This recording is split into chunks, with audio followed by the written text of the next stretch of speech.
Hello, I hope you're doing okay today. We're going to go ahead and get started here pretty soon, but I know this is probably a tough time for a lot of people to stream if you've got the time off right now, and I know a lot of people do, so hopefully you're doing okay. Hey Dante, welcome. But yeah, I wanted to stream. It's like I said, this may not be the best time for a lot of people, but figured it, right now is a great time to do a relaxing little challenge like this, so I saw this on Frontend Mentor and thought this might be fun to do. But yeah, let's go ahead and get started. Let me transition over. Good to see you officially. And this is what we're going to be working on right here, this Frontend Mentor Challenge. You can see it's a little accordion, so not super difficult as far as like CSS or honestly JavaScript, but we'll try to make sure it's accessible, and so there's some things to think about there and just have fun, and I'm happy to answer questions about anything in the meantime. Dante, thank you for the congrats on the course launch. Yeah, it's I actually have it up here. I figured I'd mention this has been a really encouraging week for me. This is definitely early access. Like, it's maybe a third to a fourth of what I want it to be by the time I finally kind of fully launch the thing, but really excited to get this out the door. And this is what I've got right now. I'm hoping to have Module 5 done fairly soon, and then the Module 6 I'm really excited about, and that will be Section 1, and I plan on at least 3 full sections. So this is kind of an introduction to Astro, walking through kind of the core basics of Astro. And then Section 2 will include things like view transitions and a lot of other cool stuff. I'm so excited about that. And right now it's $50, and that's the early access fee. And so if you're interested in that, I'd love to have you join as well. And you can kind of help shape it as well. My goal is to have ways for those who have enrolled in the course to be able to give me feedback and let me know what they'd like to see and what was helpful, what wasn't helpful, and I'll keep adjusting it until we get to kind of full launch. So if you want to kind of have a part in how it's built out too, I'd love to have you join at learnastro.dev. Hey, awesome. Thanks, Yusef. Good to see you. Okay, so let's go ahead and jump in. All I've done is download the code, and I've opened it in VS Code, and I've got the Frontend Mentor project over here. As is typical with my live streams, I do no thinking ahead of time because the whole point is to do it live for me and for you to be able to hear my thinking, and I get to kind of test my knowledge. It's almost always that I do something and later I think, you know what, there was a better way to do that, but that's kind of the point, is I want to test myself live instead of pre-recording something that I've had time to think through. So that's kind of what we're going to do here. The README, basically, I haven't even read this yet, but I'm assuming you want it to look as close as possible, use whatever you want. Users should be able to show, hide, answer to question when it's clicked, navigate the questions to hide, show answers using keyboard navigation alone, view the optimal layout for the interface depending on the device's screen size, see hover and focus states. Okay, so do stuff like that. Okay, so we could use whatever here. I mean, here we've got, what are these, just the images? Okay. So yeah, we could use whatever here. I mean, it can just be JavaScript, but we might throw this into an Astro project too. Hey, good morning, Prof. All right. Okay, so let's go ahead and jump in. And I think what I'll do is, since we've got this stuff here, let's go ahead and just get this thing up and running. Maybe I will go ahead and just throw this in an Astro project to show you how you'd use this in a real life thing. And I would use Astro if it were me, so that's what I'm going to do. Let's see if my terminal decides to do anything. If not, that's fine. Happy to answer any questions about anything too today. If you have anything you want to know, PM, let's see. Create. What is it? Create at Astro latest. Create Astro at latest. I don't remember how this is called. And then we'll call this something like Frontend Mentor Accordion. I think that's right. I'm not getting any autocomplete for some reason, but where are your file icons? I'm not sure I understand. Maybe that's something from a previous stream that I'm not remembering. Let's do empty project. We'll basically just be writing in JavaScript here, but we'll at least use it in a real project so we can have multiple accordions. That'll be another thing to think through as well.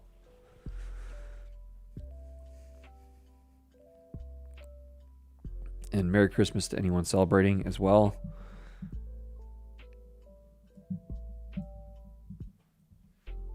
Do I plan to write in TypeScript? Oops. Yes, I do. Look at that. We got some confetti from Raycast. Strict. Sure, that's fine. What are your file icons? Oh, you mean maybe like the file pack I'm using in VS Code? I think it's called bearded icons. Sure, get repository, that's fine. Look at that. Okay, so let's cd into FEM Accordion. And I'll just pm run dev. We'll get this thing up and running at localhost 4321. Okay, yeah, there you go, Dante. Okay, so with that said, once this thing decides to cooperate, we'll go ahead and start building this thing out. And I think maybe what we'll do is focus on JavaScript first, maybe. Kind of go from there. That way I don't get distracted with the CSS, which is what usually happens.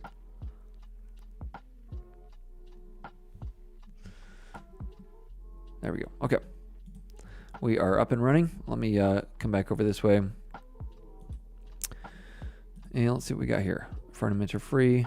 Oh, you know what? Maybe all this was the stuff I was supposed to include. Okay, it is. Cool. So let's go ahead and do this too like we would do for like a real site. So I'm going to have FAQ. Then we'll have this stuff. These will all be read from some kind of data file. And that way we can kind of think about some data fetching too in Astro. But you wouldn't have to do this. Obviously, you could just hard code this if you want to. And that would work just as fine. Okay, so I think that's it. Let me come inside here. And let's go ahead and create a data. Well, you know what? I would probably do a content collection. So how Astro do you want to get? That's the question. Tailwind, just plain CSS. I'll probably use plain CSS just so that I'm not like gating somebody who doesn't know how to use Tailwind. Yeah. Yep. You're welcome, Dante. Yeah. How Astro do we want to go? You know what? We're going Astro.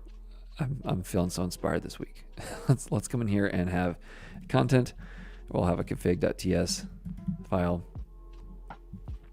Here we need to import define collection, I think it is. Getting zero IntelliSense for anything today. Define collection. Let's see how well I can remember this from Astro content, I think. We'll also pull in Z and then let's see, default export const collection, and we'll call this FAQs.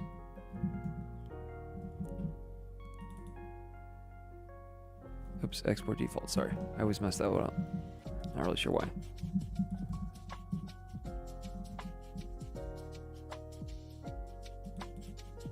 I can't even remember how to do basic stuff this morning. My kids did wake me up twice in the middle of the night, so I am a little collections. Okay, let's do it. The secret is reading docs to everything. That is the secret. Since I can't remember, oh, I thought I had to have a default export to start with. Okay, that's fine. And this has to be collections. Define collection from Astro. Okay, so I kind of got that right. That's good. All right, we got that there. Okay, so let's go ahead and let's create one called FAQ. FAQs. We'll define collection here. And here we're going to do a few things. We're going to have this as a type of data. So these will be YAML files and stuff like that. You could also just have this fetch from, you know, like a JSON file or something as well if you wanted to. And then we'll have a schema where, let's see, I don't have any images or anything. So I should be able to just say z.object. And here we'll have a question, which will be a z.string. And then we'll have an answer, which will be a z.string. So not very complex when it comes to content collections, but what this means is I can come in here and have an FAQs folder. This has to match the same name as you give it right here. Because it's a data type, you can have either YAML or JSON here. So let's call this, we'll just call it 1.yaml. So it's the first question. And here we'll have a question, and I'll have to get rid of that, but we'll come in here and then we'll have an answer. And we'll do the same thing for all these. So let's have another one here, 2.yaml. Let's see, yeah, question, answer. Okay. And we'll do 3.yaml. Question, answer, and finally 4.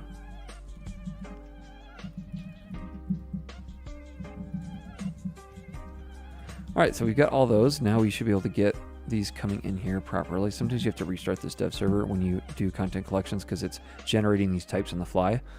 And so that's what we'll do.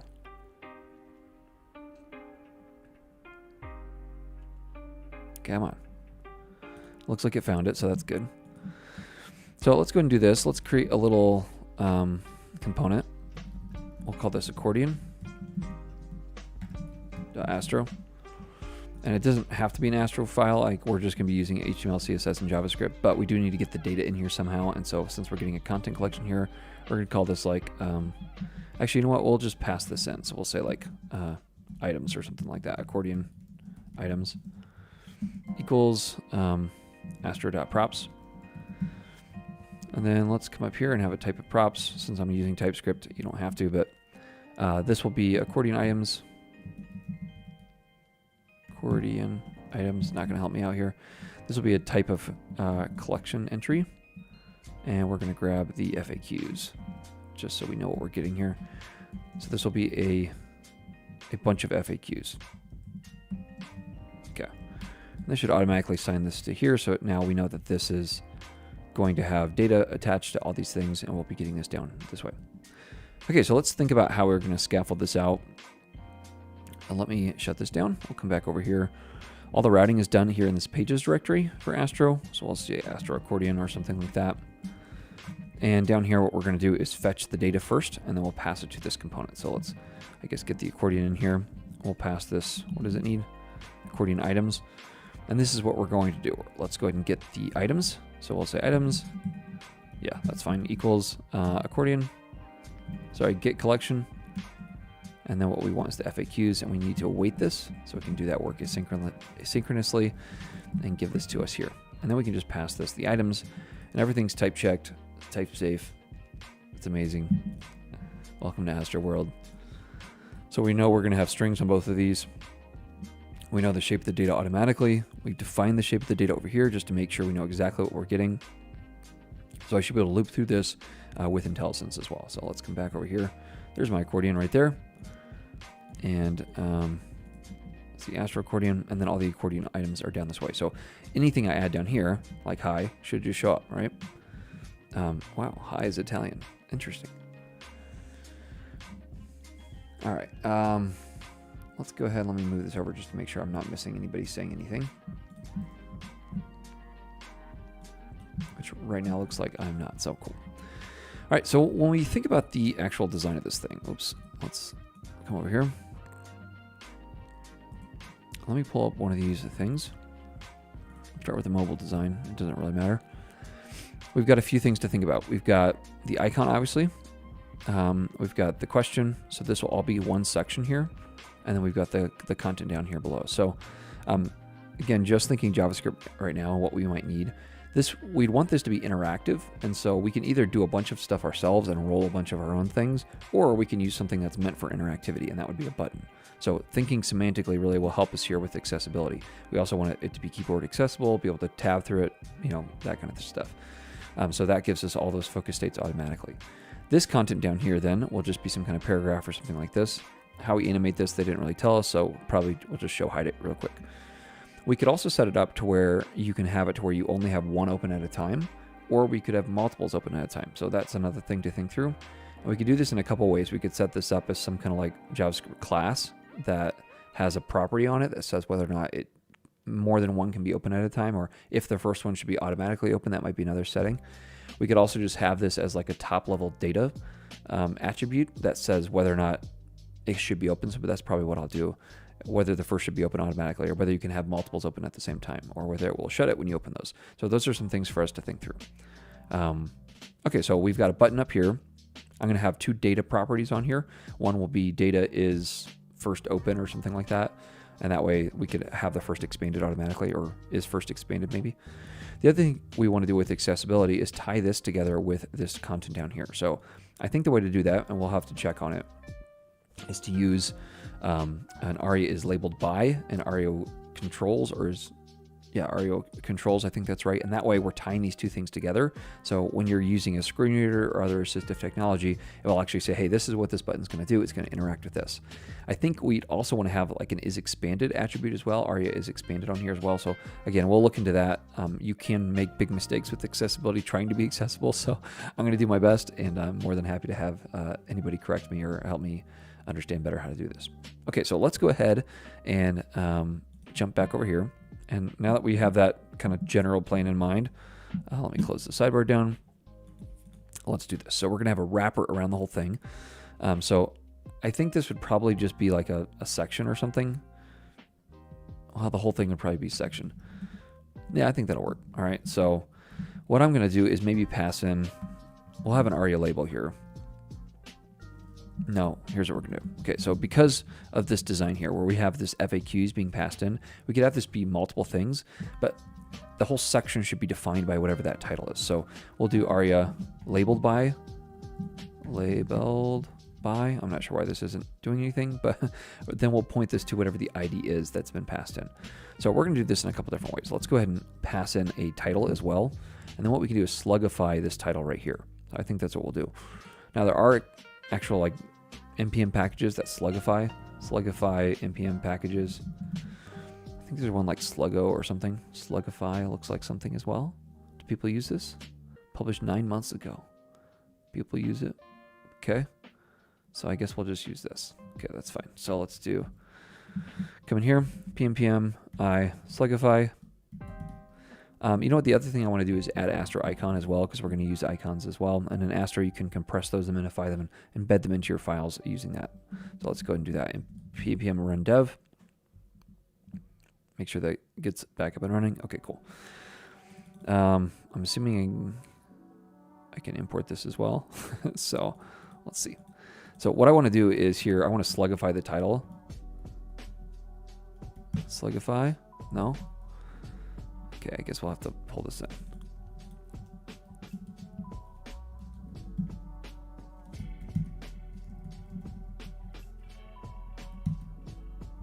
Is this gonna give me something?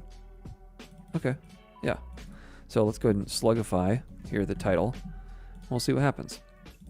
So the other thing I need to pass in then is a title. So let's say this needs to be FAQs. Like this, and I also need to add this as another option here. Title is a string, since we're using TypeScript. Okay, so we should have a section in here, somewhere in here, right here, with ARIA labeled by FAQs. Okay, so in this case, the slugify is the same, but just to make sure it would actually adapt if we had the spaces, let's do something like this. Okay, so it works. Cool. All right, so now what we're going to do is have an ID in here for an H2. Well, we'll have an ID equals to the same thing, right? So this slugified item needs to point to this ID right here. All right, and now these two things are connected. Now here's the cool thing. If you look at it, the accessibility tools, now it's saying that I've got, let's see, not those. Where am I at? Astro Accordion right here. Static text, inline text. Oh, you know what? There's no content in here yet, so this is why it's having trouble. So it needs to actually have content to name this section here. So this would be our title right here. And now you see I've got a region now defined as an FAQ. So it's using whatever the thing is I pass in here. So I can name this whatever I want, like pizza, and it's going to define it here, or you know, describe it here. And all I'm using is the ID of the header, basically, to do that. So that's what we're doing here. It's only because of Astro that my freelance income surpasses. Hey, that's awesome, man. Thanks for saying that, Gavin. That's encouraging to hear. Yeah, Astro is awesome. I think it's really going to take off in 2024. I hope it does. I mean, obviously, I use it a lot for everything and have done a lot on it. So selfishly, I hope it does, just because I want it to keep doing well. But I don't know. I just think it's like how modern devs want to write stuff. It's actually enjoyable to work in. APIs are super simple. There's tons of complexity, but it's progressive, so you don't have to like strip out complexity that you don't want, or like rip out JavaScript that's everywhere. You can use any UI framework. It's like the Switzerland of the web. I mean, I don't have to convince you that I like Astro. So yeah, that's awesome though, Gavin. Thanks for sharing that. Okay, so hopefully this makes sense kind of why we set it up this way, and that way we've got this as a little region that's defined by whatever text we pass in here. And that's what the ARIA label by points to, is the ID of the H2 here. Okay, let's get moving then. Now what we're going to do is take our accordion items that we've passed in. We're going to map over each of these things. So we'll just call it like item or something like that. And then here we're going to output a little bit of JSX style syntax. So we're going to have a button. That's what we already described here, where we have the I dot, and then look at this, right? I just have automatic like connection to all these things. Now, I don't really need to have the, let's see, the collection or the ID in this case. So I think part of me wants to just grab this as the data. So maybe let's do that. So let's come in here, and what we're going to do is grab the data like this. All right, now what I can do is do I dot, and then it immediately just gives me answers and questions. Now that does mean I have to come back over here to the index, and we have to change this to, instead of getting items, you can see it already knows I'm not getting the right content, and that's the beauty of this TypeScript stuff. I can just destructure here the data, because that's the only thing I care about, and then I'm going to pass these data down to the accordion, and just like that, now I've got I dot answer question, right? Question. So we'll do that, and then down here, this will probably just be a div, and this will be the I dot question answer. Yeah, that's right. Cannot read map. Oh, you know what? I need to get data from each of these. That I can't do that. So what we're going to do is take the items dot map, each item, and pass in the I dot data. There we go. Okay. All right, let's see. So we've got all the things in here. The other things we talked about doing is we have to have some kind of connection between these two things. I think the way you do this is ARIA controls equals. Now, in this case, we're not using any kind of dynamic stuff, so you could actually use an index here. So usually with like React and stuff, you don't want to use the index to create an ID or something like that, because at that point you're running into trouble with reactivity as you like interact with a page. In this case, this is going to be static in the end of the day, because that's what we'll output on build, since I'm just using static site generation here. So you could use this as an ID, but because we might want to have multiple different accordions on the page, I probably want to combine it with like the slugified title or something like that. So maybe what we could do is say that this controls this, and then we'll say ARIA controlled by, or it's just labeled by, I think, still. So we'll check on this in a second, but here's what I want to do. All right, we're going to say like answer, and then I want to grab this slugified title, like this, and then I want to add on the end of this the slugified, hopefully this is making sense, a slugified index. Well, I guess I don't really need the slugified index. I can just add the index, right? So this is what we're going to do here. And I'm saying that this is, isn't there like a controls? I think this points to here, and this points, yeah. Okay, so here's what we're gonna do. All right, so this is gonna be the question. So I'm saying here's what controls this or labels this. And let's come up here, we'll have an ID, and this ID will be the question. All right, so hopefully this makes sense. We have an ID on the button that says what the button's identification is. This says, hey, here's what labels me. And then we're gonna do the same thing down here, where we're gonna have the answer, like this, and this is what will be the ID on this div. Hopefully that makes sense what we're doing. And again, I need to check this real fast to make sure this is right, but let's just come over this way. From the beginning though, we wanna think about accessibility, because what's the point in building something that people can't use? All right, so ARIA controls, answer, then we have the name, the title of the thing we've passed in, and then the index. And this should point to wherever this thing is. All right, same thing here, this ID, answer, whatever. Now this one says it's labeled by question, FAQ 0, so that should be all right. Hopefully that makes sense what we're doing. You can use the detail summary tag, it's just then we don't have the flexibility we want, because I want to be able to set it up to where I can have the first expanded if I want to automatically. I also want to set up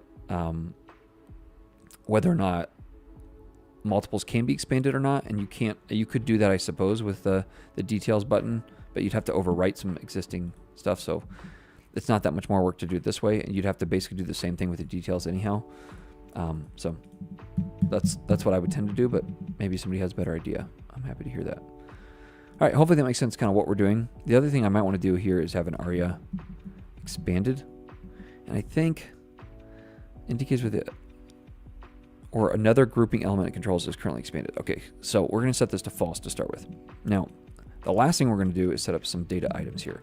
So first, like is first expanded, something like this. And what we can do is have these as props that we pass in. So maybe we should do that. Is first expanded. And then the other thing we want is like, how do we want to say this? Is only one expanded? Basically, like, can we have multiples expanded? Multiples. You dig the music. Awesome. I can't even hear it. I just have it playing in the background. So, hey, what's up? Multiple. What do we call this? Can multiple is only one expandable or something like that? Expandable? I don't know. These are stupid names. So we'll do the same thing here. Data is this, and then what we're going to do is just pass both of these in like this and like this. All right. So we'll have this be a Boolean, and then is only one expandable. Come on, where's that at? And we'll have this be a Boolean as well. And let's go ahead and, since we're using TypeScript here, we'll just say that these are optional. So obviously they're going to be false right now. So the first one will not be expanded, and anything can be expandable. So that's what we'll end up setting up here with the JavaScript. Okay, I think that's mostly it. We've got some CSS, like we've got to pull in the icons and stuff like that. But let's go ahead and get these kind of semi-working. So the way Astro works, and obviously you could do this just in HTML, CSS, and JavaScript. We want more control. That's right, Dante. Maximum control.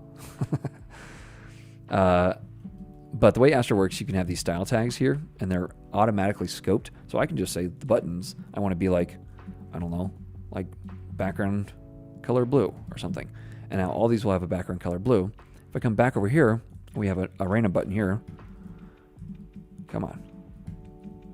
This says like hi or something. Notice this is not blue, and that's because Astro scopes styles by default inside of components. You can get around this if you want. You can do it in his global flag, and then it works everywhere. But the kind of the point of scoping all this to a component is you've got everything you're going to use for building this the component. You've got all the rendered HTML. You've got all the style, and then we're going to have all the JavaScript down here in a script tag. So, all right, first thing we're going to do then is take any div, and I'll probably have a class on these divs too. So we'll say like answer or something like that. Let's guess do accordion answer like that. And let's do the same thing up here. We'll call this accordion question. And let's grab this. And I think what we'll do is just set the height. Actually, no. I'm just going to display none it because we're not doing anything like intense here. Now I'm just going to grab this section here. I mean, I could have just grabbed the divs and the buttons here as well. We don't really need classes, I guess. Let's just do that. No, we're going to want these for JavaScript, so I'll leave those there. Let's go ahead and grab the section, though, and we'll say that this needs to be, come on, keyboard, display grid, and gap like 2rem or something random. Okay, so there we go. We got these things showing. Good enough. That's all I really need right now. So in the script tag, we're going to grab a few things. What I want to do is basically for each of these instances, I want to be able to have multiple instances on the page where we can expand and contract them as needed.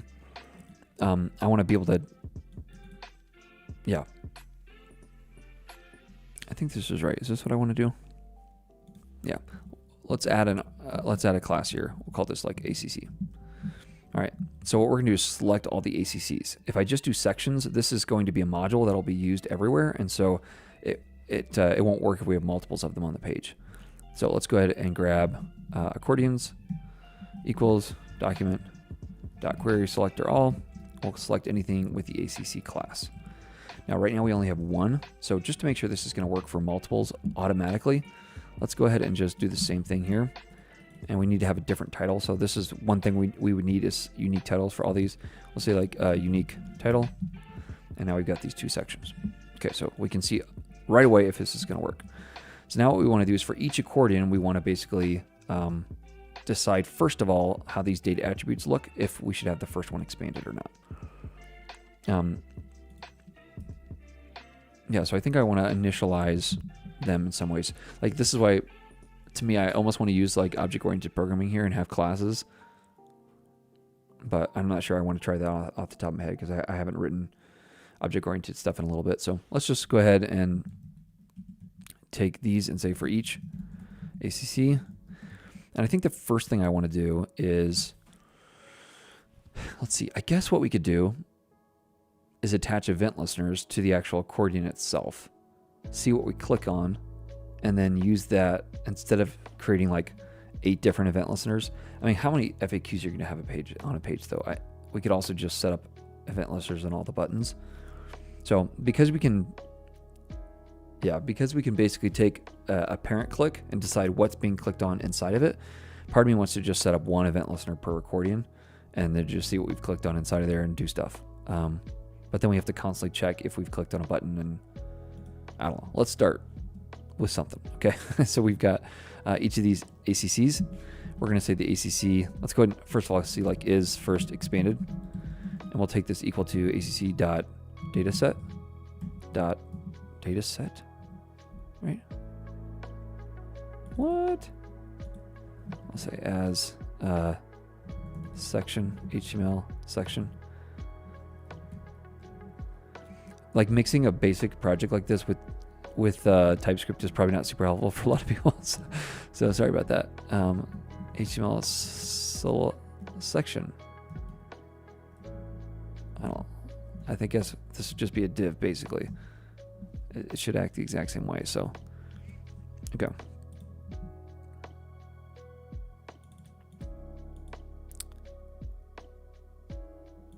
Okay, well I can spread these in. Okay. Now it does have a data set. Okay, and then what I want is first expanded. First expanded. Okay, so now what we can do is just come in here and console log this.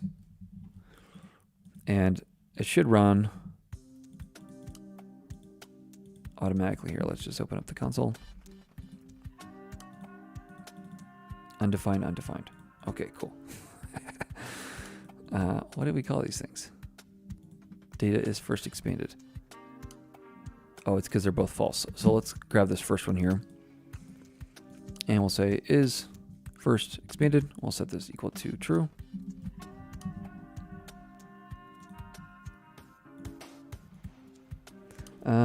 Respect general.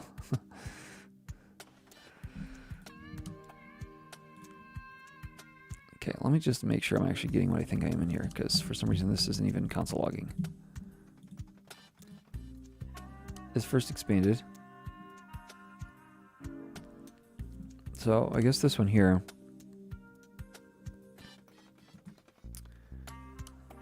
So it isn't showing at all, which it shouldn't. Is first expanded is showing. Huh.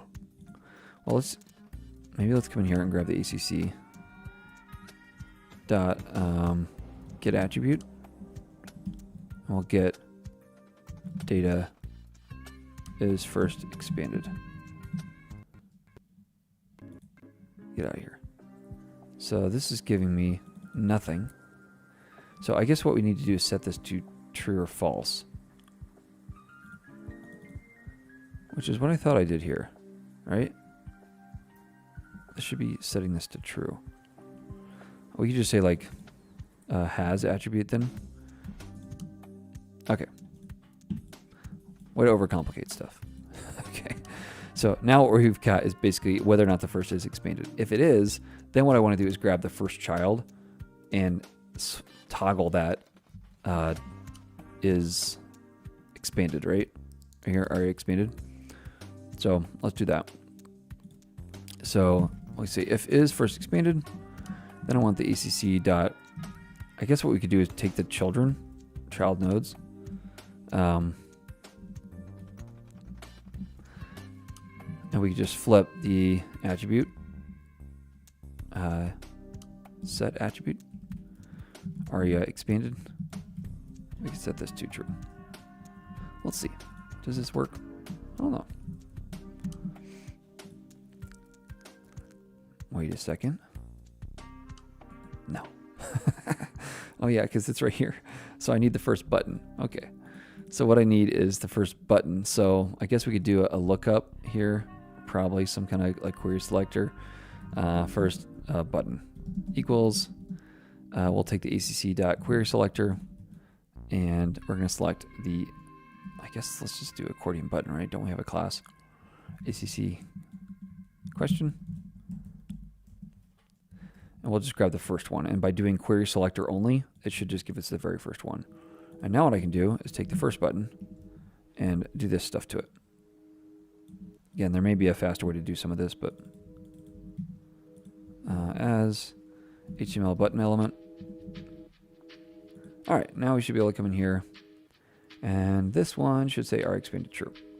So cool. Let's just write a little bit of logic up here. We could say if acc question aria expanded equals true, then I want to take the acc answer and I want to set display to block, not blick, block. Did I do that right? Aria expanded true.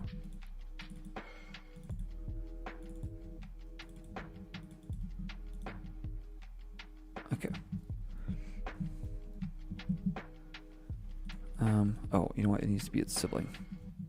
There we go. Okay. So a little CSS, a little JavaScript. Now we're showing this first one if it's true.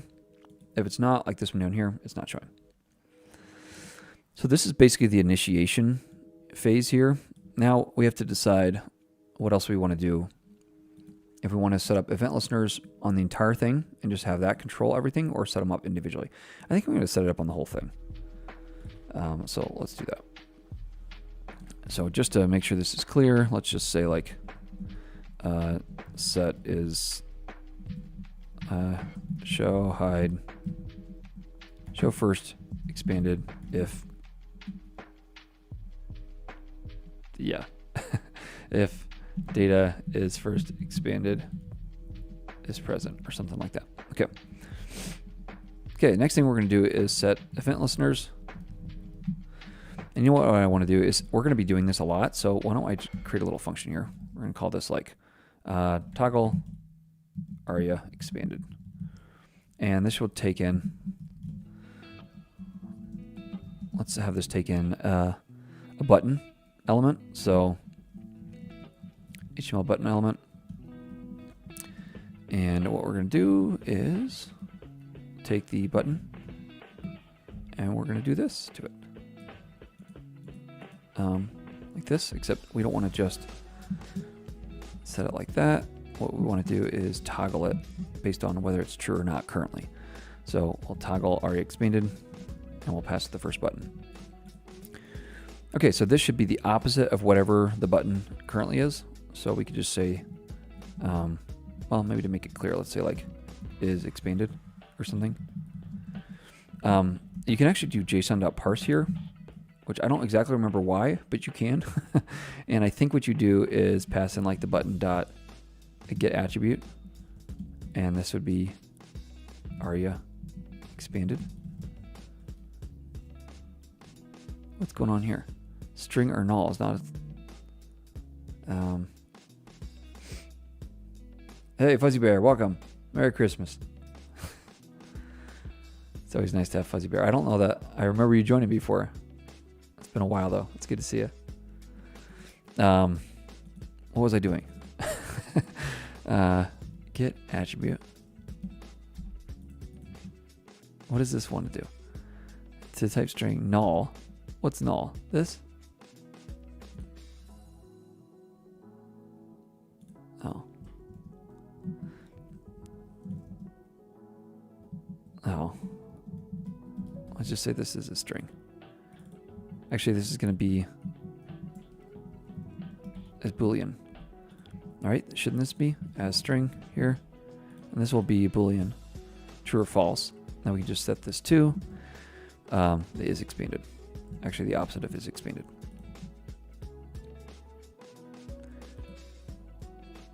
Okay, fine. How's that? Okay, I think that works. And now what we can do is set up event listeners. Let's see if it works. It may not work. That's fine. But I mean, it did work here, so something's working. All right, so hopefully that makes sense. You're basically grabbing a true constant here, and there are other ways to do this. For whatever reason, this is the one I always reach for, which is probably way verbose, but I'm not sure why I've got all these as's in here too, but this is what happens when you kind of halfway know TypeScript and you start using it. Hey, Austin has been my friend. Hey. Hey, thanks so much, Fuzzy Bear. That's very kind of you. All right. So what we're doing is grabbing a true constant here and then just basically flipping it. And we're going to use this when we set the event listener. So let's also set an event listener on the accordions. So for each accordion, we're going to set one event listener, and we'll figure out when we click inside there what we've clicked on. So we'll say accordion dot, actually it's the ACC in here, right? Dot add event listener. We're going to listen for a click, and we want to grab the event. Now, let's go ahead and console.log two things: the e.current target, and actually let's put this in a little object here. We'll say like current equals e.current target, and then we'll say like target equals the e.target. All right, so what we want to do is as we click inside here, you see we're clicking and it's saying that we've clicked on the current thing as we clicked on the entire accordion. The target is the actual answer we've clicked on. Here, the current is the same thing, and the target is the button. The difference between current target and target is the current target is whatever you put the event listener on. In this case, I put it on the entire accordion. So no matter where I click in here, it's always going to be section.accordion. Every single time, that's what the current target will be. The target is the actual item you've clicked on inside of it, all right? So here I've clicked on text. Here I've clicked on the section, I think as well. Yeah, so here I've clicked on the section over here. Paragraph again, probably the section again, now the button again. If I could click on the text, it would let me click on the text there in that case. So you can see that basically what I want to figure out is what I've clicked on. So I want to know the e.target. So in this case, really the only thing I want to know is if the e.target has a class of whatever this happens to be, what ACC answer, right? So if it doesn't, then I don't care about the event list, the thing we've listened on. So say like is a button, and we could say e.current target dot class list. I guess what we need to do here, target dot class list. Let me first of all set this here. I'm not sure why TypeScript doesn't like this. So e.target is possibly null. No, it's not. Any way to add an Astro component in a React component? Irritating, you can't use your button component. No, not that I know of, Gavin. Yeah, good old JavaScript. I know, right? No, yeah, when it comes to Astro, they're kind of on their own. What I typically do is if I know I'm going to be using React in a project, I build out all my buttons in React. And then what I do is just use them as, or links or whatever they happen to be, use them as static items. Usually if it's a link, I'll actually use it as a just statically rendered React. So I'm not hydrating it at all. It'll just output to HTML at the end of the day. And then if I need to have some kind of interactivity, like with a button component, in that case, I would use, I would actually hydrate it in React. So I don't know if that helps at all. But yeah, no, Astro Icon you can't use, but there are tons and tons of packages that do the exact same thing in React as Astro Icon does. So yeah, I would just reach for one of those in all my React components and then use Astro Icon in my Icon Astro files. Hopefully that makes sense. All right, let's just console log this real fast just to see what we're getting. Astro component and wrap that around your React component. That's true. And wrap that around a solid component. You can have nested stuff as much as you want, but you can't use a Astro component inside of a React component if that's what you're asking. At least not that I know of, but Fuzzy Bear would know differently. Okay, what am I clicking on here? Class list. Okay, yeah, the value. So in this case, what I want to know is if it dot includes, and this would just be ACC question. So now I just need to know if this is a button. Includes, class list dot includes. Isn't this an array?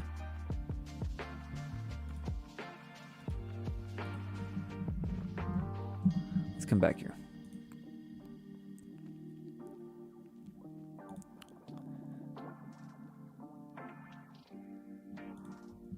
Huh.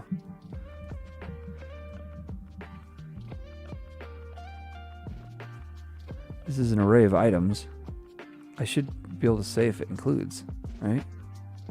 I guess it's a token list. Is that not the same thing? Well, fine. We're going to turn it into an array. ACC question. Oops. What does this do? True. Okay, cool. False. Okay, so there we go. I guess we had to turn it into that. We'll figure out how to make TypeScript happy later here, I guess.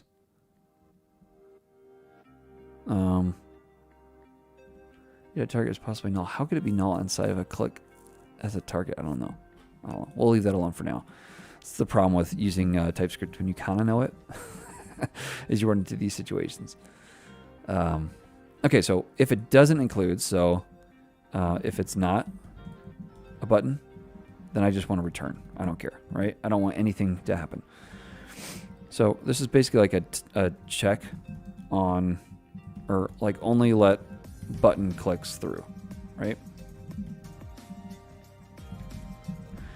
Now there's something else we need to know inside of here, and that's basically whether or not, let's see, is first expanded, this and this thing right here. Let's get these data attributes. I also want to know if multiples can be expanded. So let's just like data for Accordion or something like this. And then we'll say, in this case,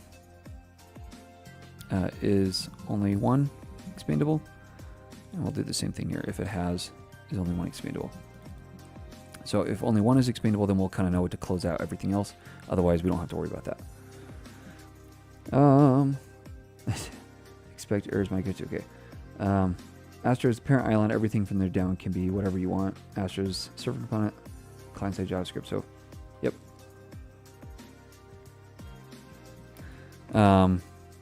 TS expect error is my go-to. I don't know what that is. Do I just throw that in here as a comment? Like TS ignore? Expect error? Am I doing this right? What did this do? Okay. So just says like, ignore this because I know it's going to be an error. I mean, I like that. I'm not sure if I should do that, but I like it. So, all right. So now we're only letting button clicks through. So now what we want to do is grab, let's see, I guess, see, here's the hard thing. Now we're going to have to do a query selector every time we click on anything. Whereas like, it may be nicer just to have these things set up to start with. So after all that, I think I'm going to bail on this whole idea. Yeah, let's bail on this. So I don't have to keep looking up every single time. So here's what we're going to do. We're going to const the ACC buttons equals document dot query selector all. Or we're going to grab, actually not document, the ACC dot query selector all. And here we're going to grab all the ACC questions. And so now I've got this list, this node list of all the buttons inside of the accordion, which means I don't have to do this check anymore, which means I don't have to even do the TS expect error anymore. And now what we can do is take the ACC.buttons.for each button. Now we can just button.add event listener like this. All right. So now we're only letting button clicks through because that's all we're setting it on. But now we're setting event listeners on each of these individual buttons. But now if we want to toggle like all the other buttons off or on, we can do that pretty easily. So, you know what the other thing we should do is we should make this to where you can pass in a value if you want. That way this can be a little bit more, I don't know, maybe, let's just have a separate function, I think, for clarity's sake. So we'll say const like close or, yeah, collapse collapse. Or let's see, aria, set aria, expanded, false, or something like that, okay? And here we're going to take a button, HTML button element as well. And we're just going to button dot set attribute aria expanded to false, which has to be a string, I think. Okay, done and dusted. Now we can pass multiples of these here. So when I click on a button, the first thing I'm going to do is check if all others should close, and then close if needed, and then toggle current selection or something like that. I guess the other thing I want to know is, like, is the button closed? Because if it's already closed, I want to open that one, close all the other ones. If it's already open, then I want to close it, but I don't have to close all the other ones, I guess. I mean, they would already all be closed though. I'm not sure. It's acceptable in prod according to your new manager. Dude, Fuzzy, that works for me, man. I'm not gonna lie, that sounds good to me. I don't know if I need to know this, because if it's already closed, I'm opening it, and I should check if all the others should close. Yeah. I don't know that I need this. Okay. So we'll say if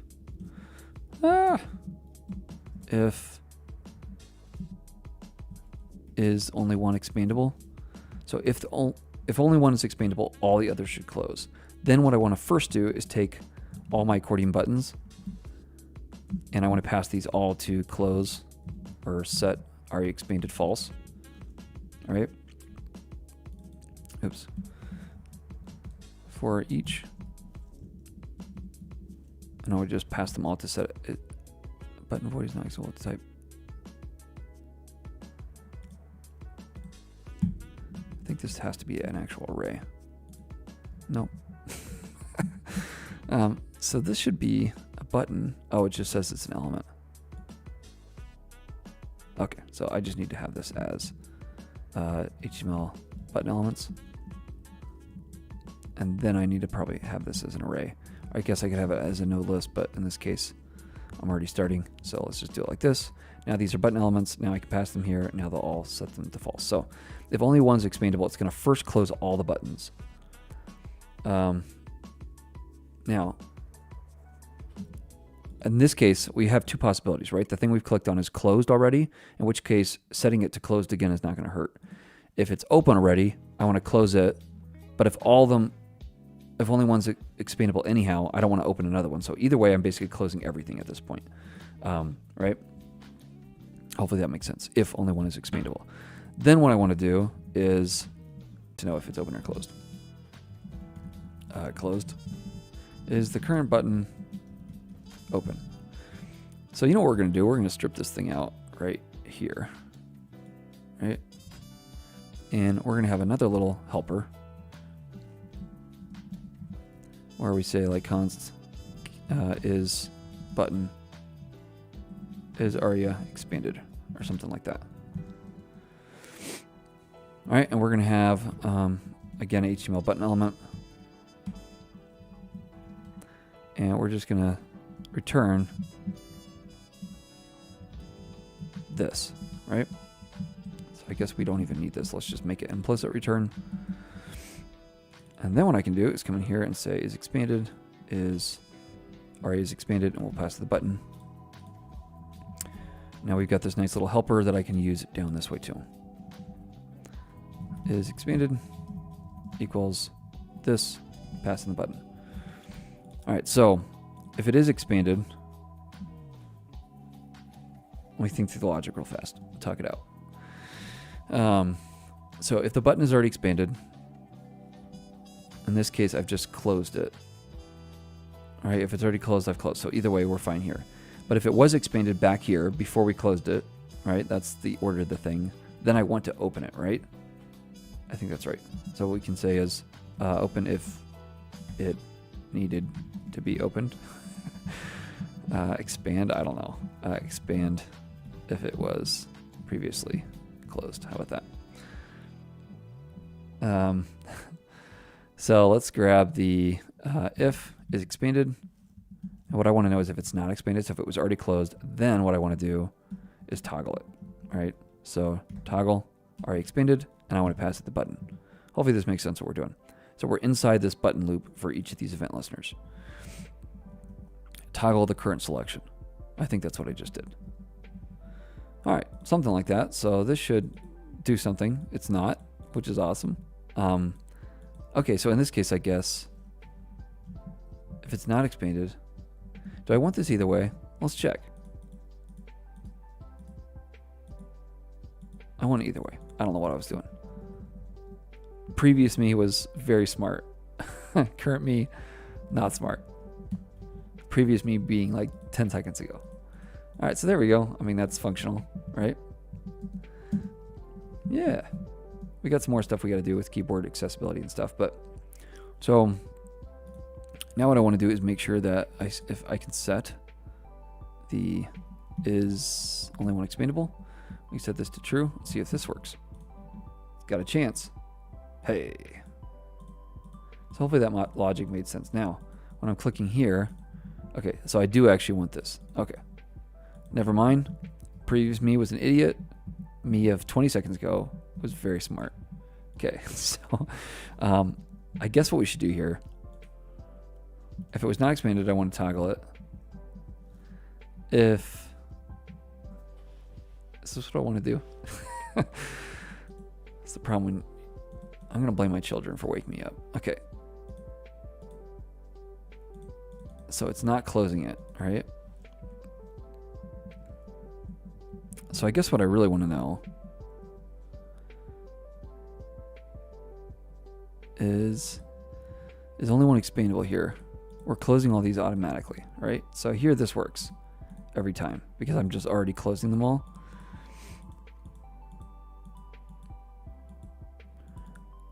I guess in this case, I'm not sure why I can't think through this logic. Okay, if it's not expanded, so if it was already closed, I want to open it, right? And if it was open, I want to close it, right? Either way.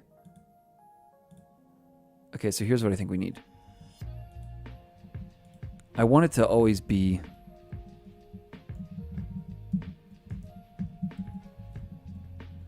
if it's not one expandable. Is this right? No. If it's, I always wanted to do this, right? I guess I could just retoggle it again. I don't know. You can help me out. I'm not going to waste my time on this because this is not difficult logic. I just can't think right now. So what we want is if it wasn't what am I messing up here? Okay, let's come back to this since my brain is clearly not working. Like when you know something is super simple and your brain's just like not doing the thing, just forget about it and come back to it. All right, the other thing we want to do is set it up so I can already tab through these like this. What I want to do though is I want to loop through these with the keyboard. So when I press like up and down, I want to be able to change that. So for that, I probably will need an event listener as well on these buttons. So we've already got one event listener right here, right? So let's set up another one. This one will be on key down. And I just want to, actually, this one I would need to, I guess, be on the ACC, right? So let's come out here. And let's console.log key down. Let's do e.key down. E.key, sure. Okay, so if I'm inside here, this says arrow down, arrow up, arrow right, arrow left, tab. Probably also want to have a home and end to jump to the first and last for accessibility. So I guess the first thing I need to do, I can still grab the e.target here, right? Let's see. Yeah, the button, okay. So we're going to check if this is a button again. So like we did earlier, is this a button? We're going to say const is button. Is button equals acc dot no e dot target dot class list. And we're going to see if this dot includes the ACC answer question. Okay, let's see if this works.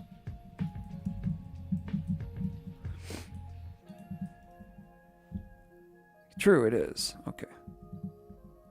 If for some reason I'm selected on this and I hit down though, it just doesn't even trigger anything. Okay, that's fine.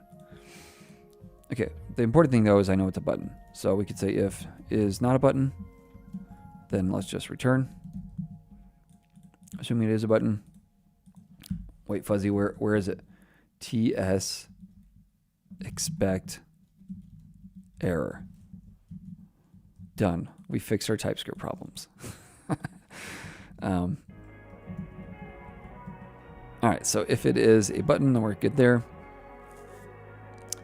Otherwise, now what we want to do is basically figure out which button we're on. It's const current button index equals. Now in this case, what I want is the buttons, the ACC buttons up here. Remember, we got a list of those, an array of those ACC buttons. And I want to grab the e.target off this. And let's see what this is going to give us. I don't think this will be quite right. Yeah, undefined. Okay.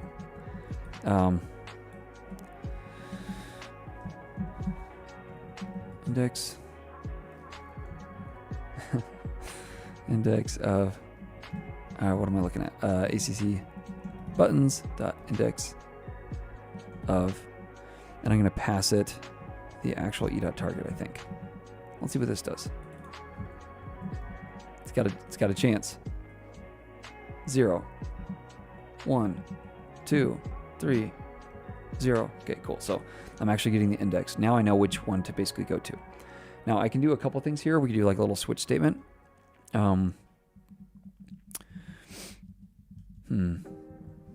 As HTML button element. So I've got the current button. Probably what I should do is say like if it's key down, do this. If it's key up, do this. So let's do a little switch. What I want to do is take the current button index. Oh man, I'm trying to remember how to do switches. Case. I guess what I want is the key first, right? Yeah, so we need the e.key. I think that's right. And now we'll do a case. If it's case like this, arrow down. Let's do, this doesn't seem right. Maybe like that. E.key, arrow down. Is that what it's called, I think? And then we'll console.log, like, down. All right, and then we'll break. And we'll have a default where it just breaks. Oops, break. We'll see what happens. Nothing. Cool. What does this do? I'm trying to remember. Console.log. Arrow down. Oh, that's why. Evidently, spelling matters. Okay, down, down, down, down, down. Okay, cool. So that is evidently how you do a switch statement. I remembered barely. So now what we want to know is if it is down, there's basically a couple different options. If it's the last one, I want to jump to the first, right? So we'd say like if current index, let's take the ACC buttons, find last. We could actually use that. That's a new array method. What does this take? I forget. Predicate once for each element of the array, just in any order until it finds where the predicate returns true. Last item immediately returns the element value. What? Maybe that's not what I think it is. So we'll just take the another new one. All right. If this equals the current button index. Oh, you know what? Do I have to take the index of? Can I do this? Probably not. I guess I could just grab the length, right? Because I don't need. Yeah. Get out of here. If this is the case, then I want to focus on the first one. So we're going to take the ACC buttons. And we'll just take the first one, dot focus. Let's see what happens. Okay, we're down here. I hit down arrow. Nothing. Cool.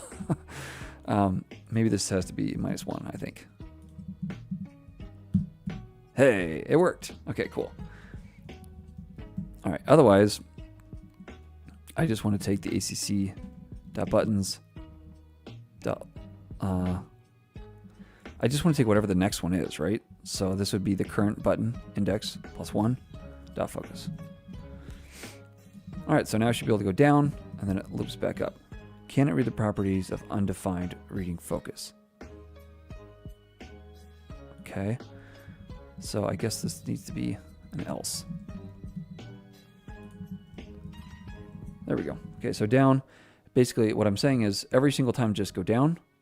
Oops, I somehow triggered my camera to like zoom out. Chill. Okay. Every single time I'm going down, when I get to the last index here, if it's equal to the same as whatever the current index is, then it will flip back up to the top. That's kind of the idea. Okay, let's do the same thing now. Hopefully you like these like super casual streams where I just stream of consciousness, take my time.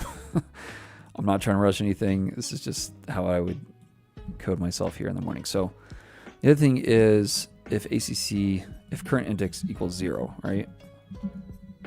If this equals 0, then I want to take the last item. So here I think I can do at -1. No, can't do that. How could this be undefined? If it's the last item in the array, whatever. Dot length -1. Can I focus on this element?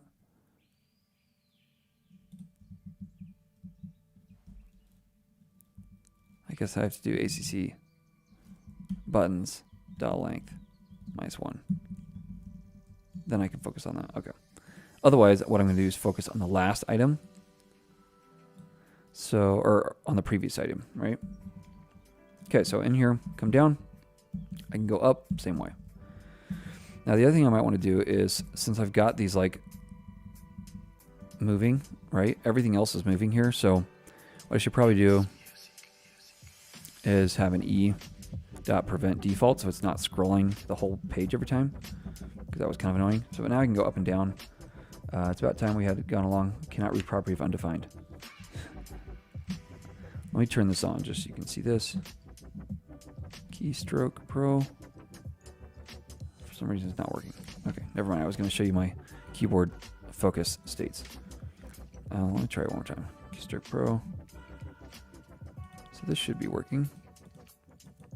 Let's just close it down and then open it back up. Sometimes it doesn't work for whatever reason.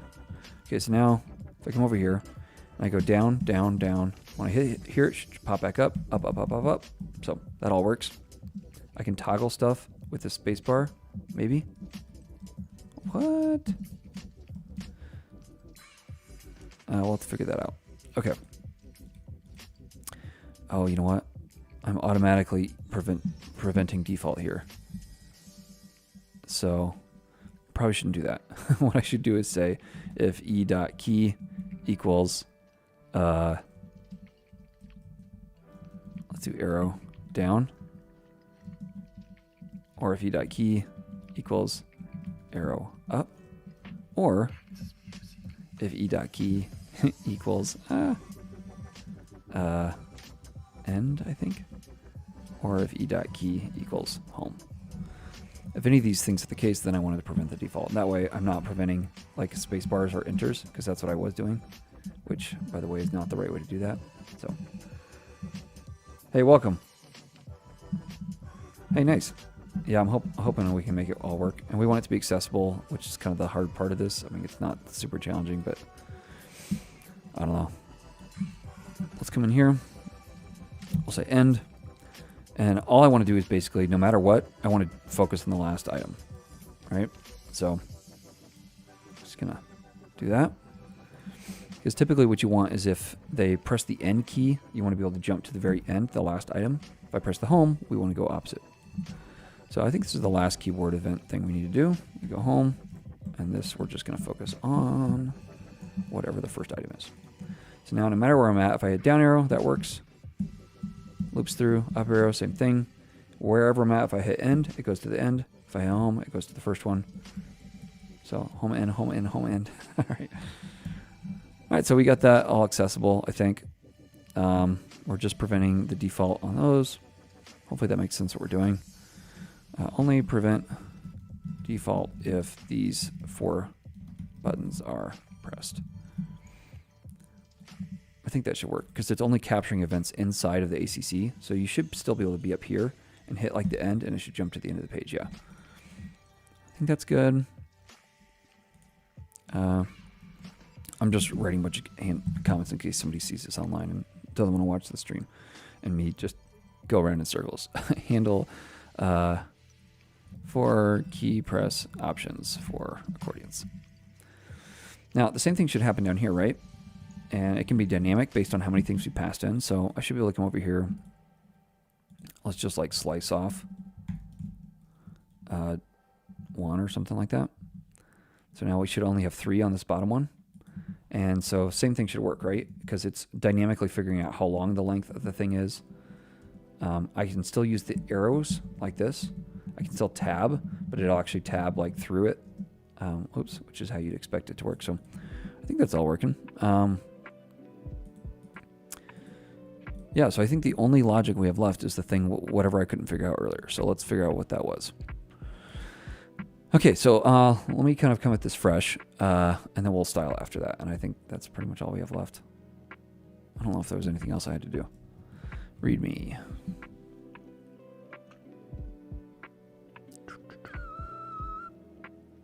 Show or hide question when the question is clicked. Navigate the questions using keyboard alone. View the optimal layout. Okay, we'll do that. Hover states. Okay, so CSS stuff is left.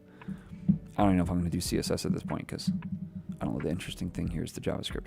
So this works here if I have multiples that can be expanded, right? But it's not closing.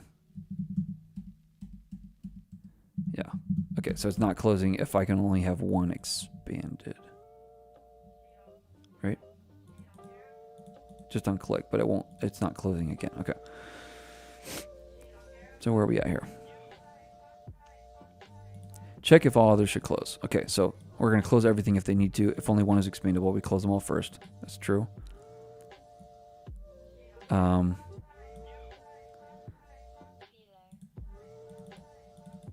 So here, I guess we could do a check here.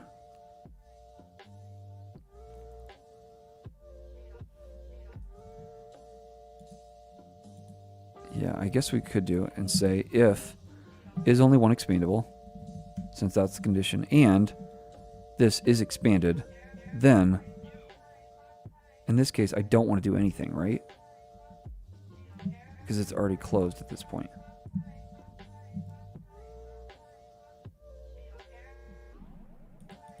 But it's not closing here, right? Because it's retoggling, it's reopening it.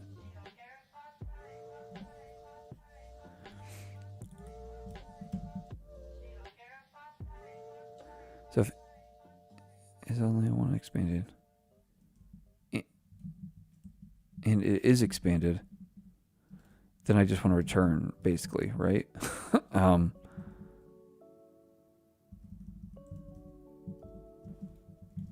In any other scenario, I want to do this, though.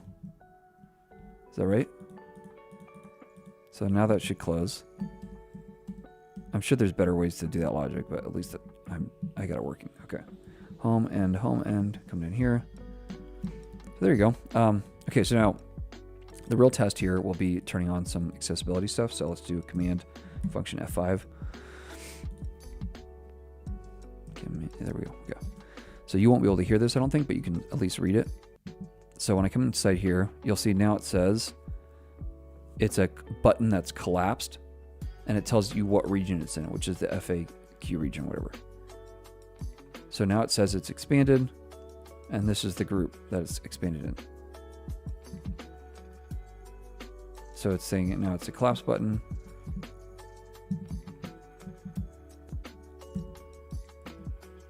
So now it's basically reading off each of these things as we go, saying what they control, whether or not they're expanded. So at least I think that's a starting point for accessibility here. You may also want to, I think there's a way you can group these and say how many items are in here. So that might be another thing to look into. I never actually looked into if this is all the right way to do this, but I can see by the way it's being accessible, it knows whether or not things are expanded. So I think we're doing that right. So we're going to call that part done, I think. And I probably need to move on anyhow. Key static, admin UI, Astro SSG would be great to see. Yeah, it's hard. So I did a lot of debating when I started setting up the course, what I wanted it to be like. Like, obviously, to really build like full stack stuff, you have to understand other tools. But then, like, if I choose key static and you're not going to choose key static, like, I got to spend half a module or more explaining key static.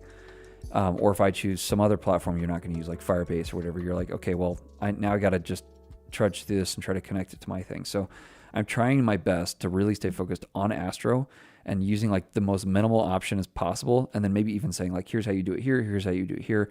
And that way you kind of have the tooling in Astro and you understand it more conceptually, and you can just use it as you need to with whatever your platform of choice is. That being said, I think at some point I'm just going to have a project that uses some defined stack and says like, here's how you'd actually build this out in practice. So it's that final project. I'm not exactly sure what I'm going to do.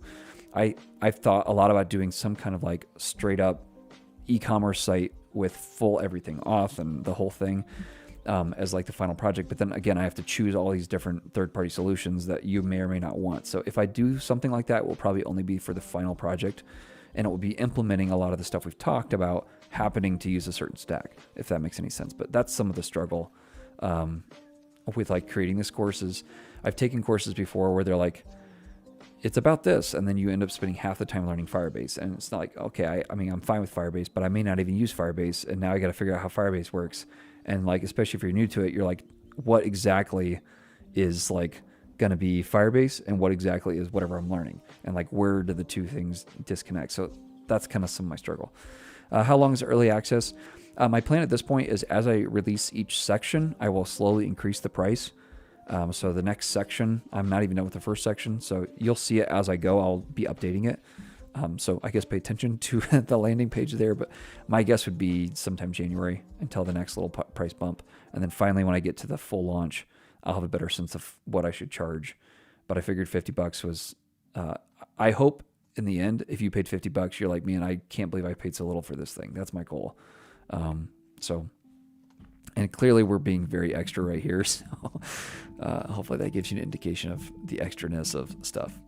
So yeah. Yeah, I know, dude. Key static, I love the whole idea of GitHub first. There's a lot of solutions coming out more like that, that are just, I don't know, you retain data ownership of your stuff. And I don't know, it's like using Markdown, for content, like, even notes on my computer. I'd much rather use Markdown because it's not tied to anything. I can use it whenever I want, which is why like things like Obsidian have taken off and why I like Obsidian. Okay, cool. All right, so I think that's everything. Let's just let's work on this. So there's a couple things we can do here now that we're in Astro, and we got these things both working. And hopefully this makes sense, kind of what we did. Even if you're not using Astro, setting up whether or not things are expanded or not expanded based on like their data attributes. Hopefully that made sense. Content collections, we use those. Man, I forgot we did that. Let me come inside here. We're gonna. Let's have a styles, and then we'll have a main.css. And here's where we're going to set up a lot of our global styles. And the way Astro works is you can have this just imported here. So let's go ahead and do that. So I'll import styles and main CSS. And that will be used over this way. So for instance, I can say like, let's grab all the befores and all the afters. And we can set this to, I usually do, honestly, let's do box sizing border box first of all. Margin 0, padding 0. I usually just do reset on all these because I'd rather control these with a parent because I'm almost always using grid or flex. I could find, let's see, we got fonts. What else do we have?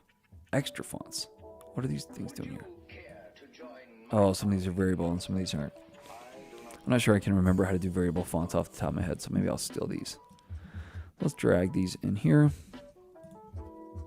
And here we'll do like fonts.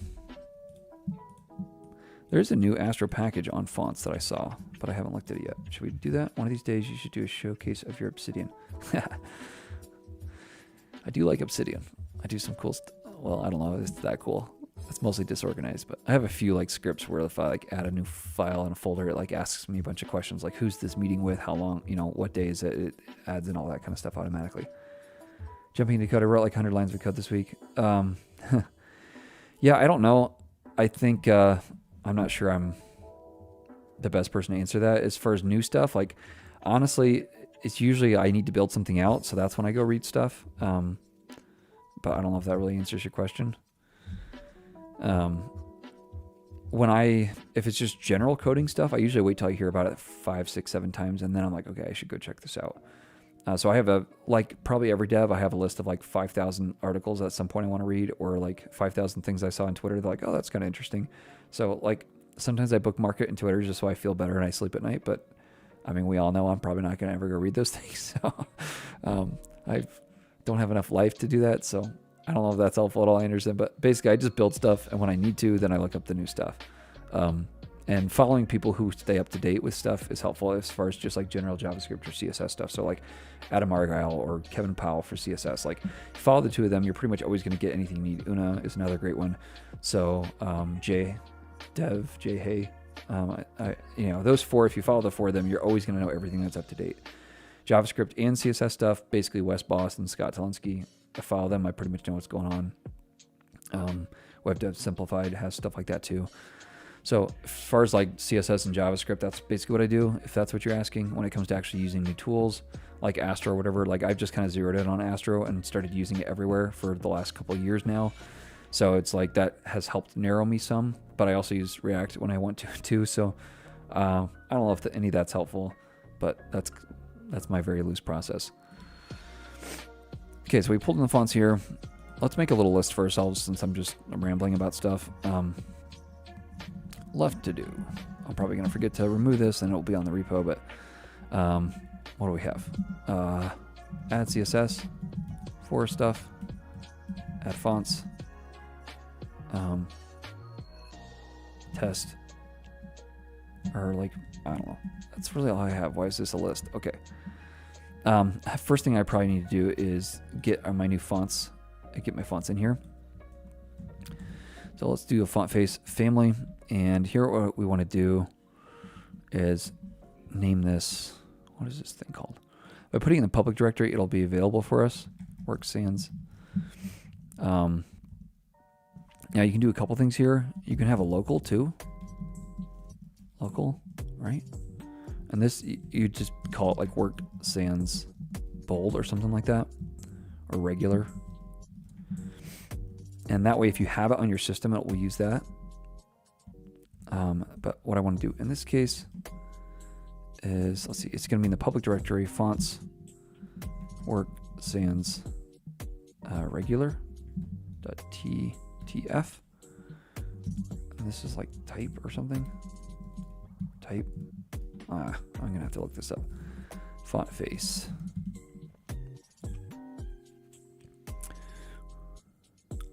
Local URL format.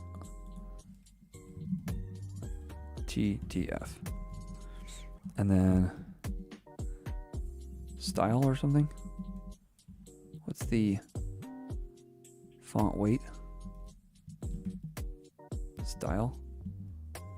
Normal. Font weight. Normal. 400 maybe. I don't know what this would be. Something like that. All right, let's see if this actually works. So what I want to do is grab my body, font family, work, sans serif, sans. No, just nothing at all. Let's see what it's actually loading. I forget how to do this. That's why I do videos on things, and then if I don't do another video soon on it, I forget it, and I have to do this all over again. Let's see if it's actually loading any fonts. It's not loading a font. Okay. So let's come back over here. Font family, SRC, local. Maybe it's trying to do this. Oh, you know what? This needs a comma. This needs a comma. Right? No, this doesn't need a comma. So like this. Is that different? No. All right, let me just come over to my GitHub because I'm pretty sure I did something on this recently. Font face tutorial. Genius. Let's come over here. Not here. Okay, font family. Did that. Oh, oops. Font style in the world, font weight 400. Wait, maybe I just have to set this to 400.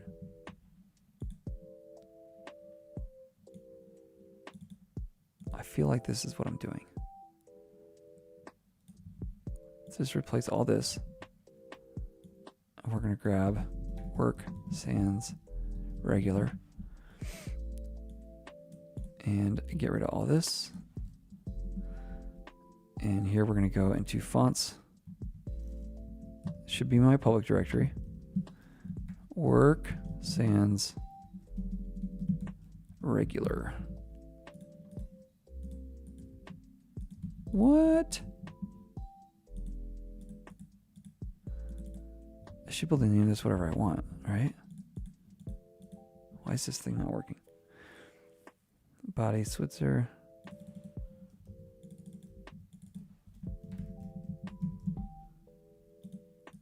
Okay. That worked. For no reason. Is it this? Sans? Sans serif. It's not actually picking this up though, is it? No, it's not. Why is it not picking this up? Okay. Maybe this has to be a relative link? It doesn't make any sense though. If it's just like this, still not pulling this in. Maybe it's this local thing. It's trying to grab that. I'm not sure what I'm doing wrong here. It should pull this in. It's probably something really stupid. Regular TTF. TTF.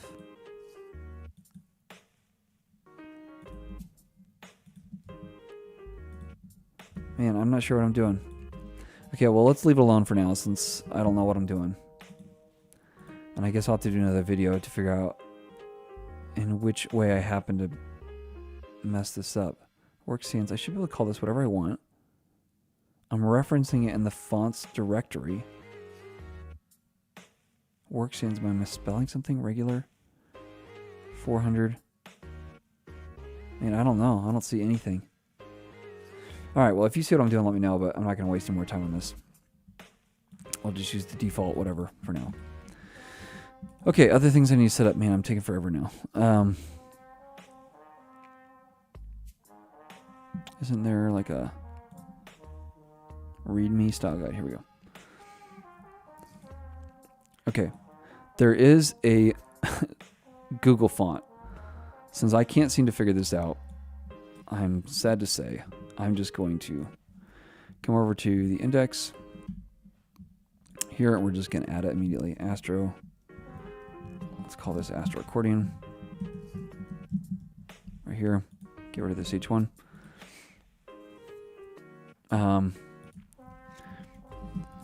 Fonts. Work sans. And we need the 400. What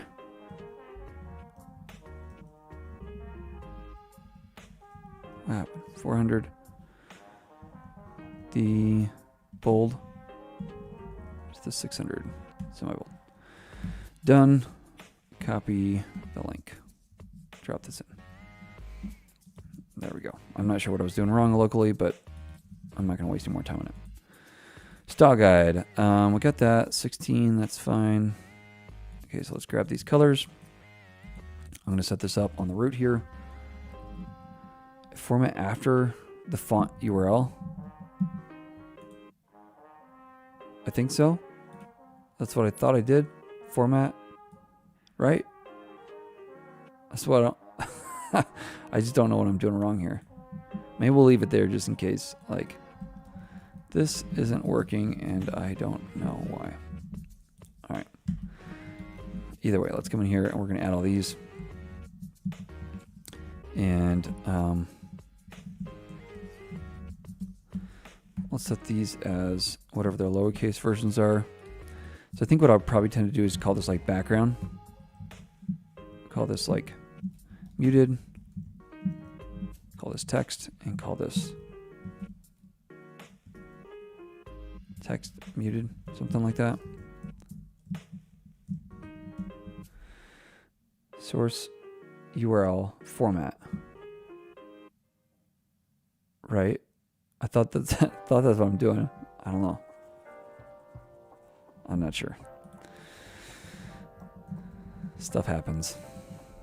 All right, so now that we've got these colors, let me find my, get out of here, mobile design. I think I'm just, I don't think do I have an image for this? Assets, images. Oh, I do. Okay, cool. Well, let's take all these things, minus the favicon, and I'm going to add them to a folder in here called icons.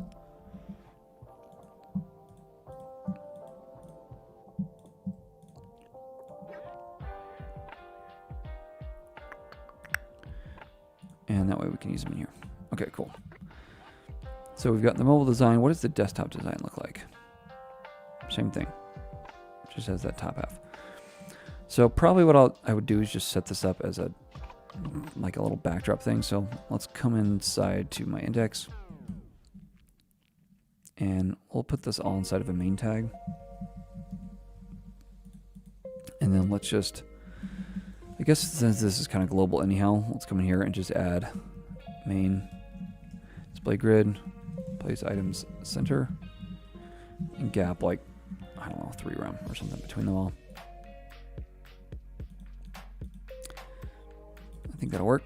Min height is 100. View height.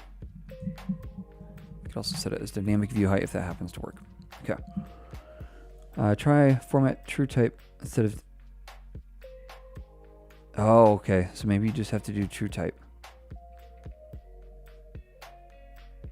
Font display instead of font style. You know what? I think you might be right that this is called true type, which means I did it wrong in my video.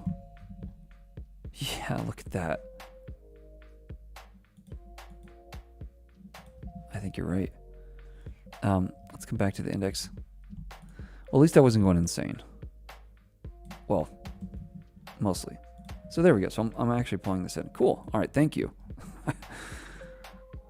Made that way harder than I needed to. So this is 600. 700. This is going to be semi-bold, I think is what it was called. And this is bold. Semi-bold and bold. Okay. So cool. So that should all pull in automatically. I'm pulling in 2 different fonts now. So it must be the bold. Yeah, and the regular. Now, here's the cool thing. If we set up this local font, so if I come in here with a local, it will first check my file system to see if I have something called a work sans, like a regular, for instance, which I think I actually have it on my system. And so this should be semi-bold. This should be bold. And now it's not loading anything. It's just using my system fonts, which is cool. So if I didn't have this installed, it would use this.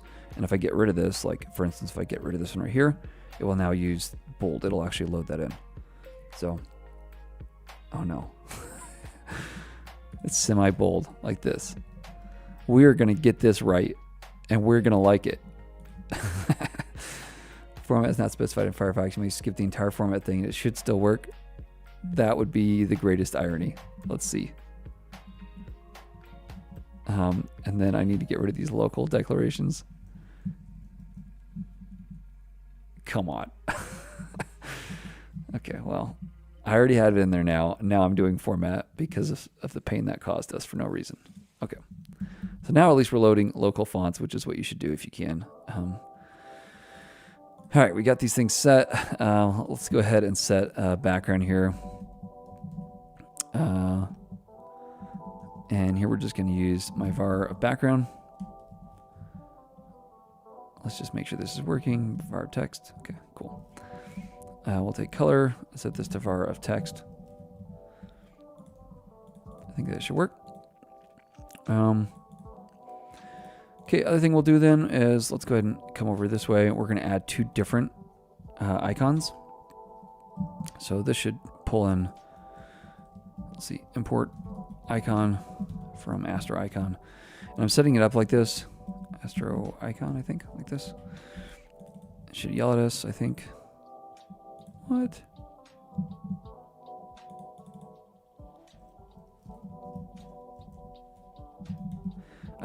But what I want is to pull in the background pattern desktop like this.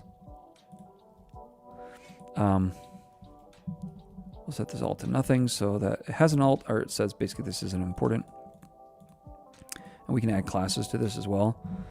So I could say like desktop background or something like that. And do the same thing. And then I should be able to just say mobile for this. All right. Now I'm going to define these here locally. So we'll have style. Let's change these. Let's say like only desktop. Desktop. We'll say only mobile. And there are more performant ways if you want to do that, but we'll say display of none. And then we'll do media screen. Another thing I can't ever remember, media query selector. Hey Abdullah, good to see you too.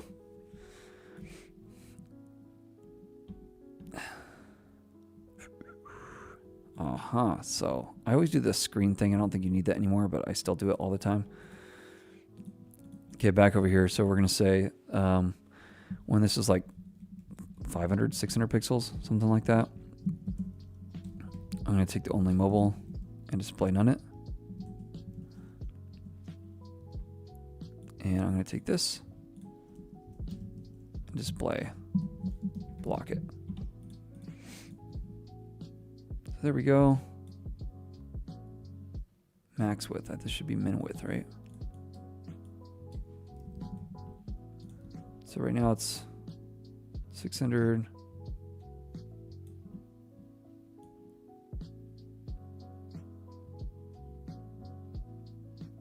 Am I actually switching these things out? Let's see.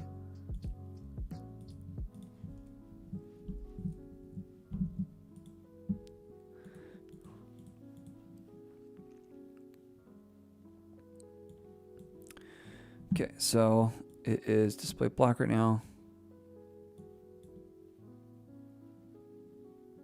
Where's my styling?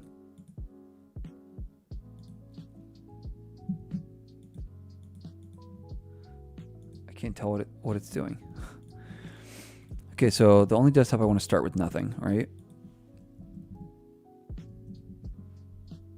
Recommend lightweight, customizable, easy to use, headless CMS for my blog website. Greetings from Istanbul. What's your other stack? And like, are you updating it or are other people updating it? Okay, man, I'm just like really slowing to a crawl right now, but let's kill this for now. So now I am showing mobile only. The minimum of 600, then I want to hide that, right? So right now it's showing that. Okay, it switches over. That worked. I don't know what my problem was there. All right, now what I want to do is for both of those, if I come back here, I'll just set these to like, I don't know, fixed top or something as a class. Oops, I can't have two classes, two class declarations. We'll set it like this, fixed top. And we'll say fixed top is fixed, position fixed, top 0, and z index of like -1. And that way, whatever I do, I guess we could do absolute top here, actually. Let's do that. The right one is working at the right time. Use Astro for this, node. Okay, cool. I'm really sorry to do this, but I hear my dog having issues and he's had some stomach problems. So if I don't want to spend like 30 minutes cleaning up, I'm going to go take him out. So chill for like 3 seconds. I'm sure I'm going to lose everyone, but I don't want to suffer that. So I'll be right back.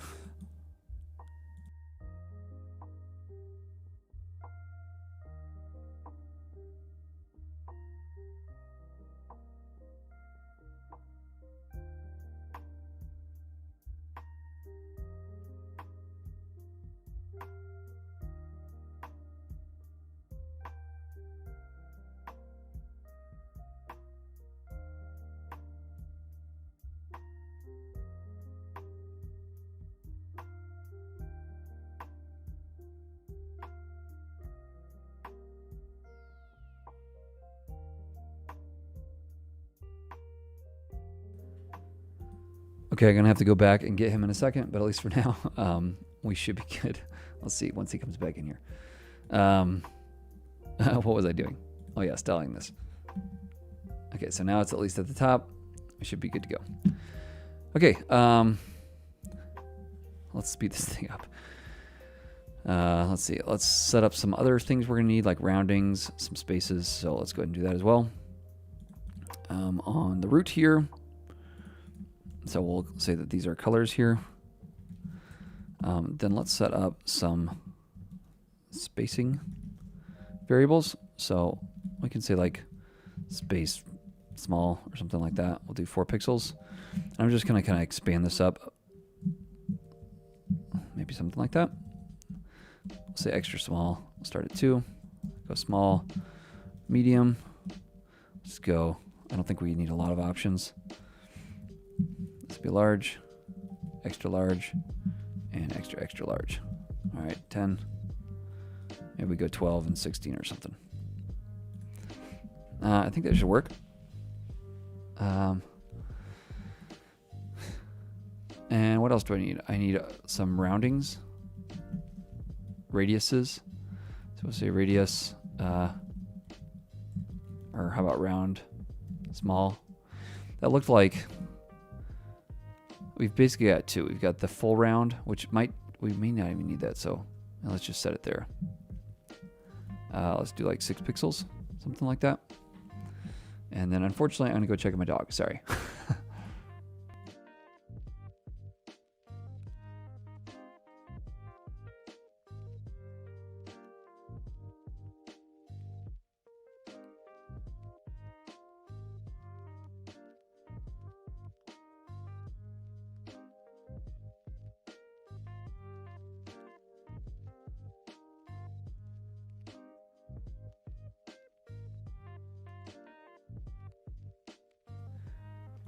Okay, I think interruptions are mostly done.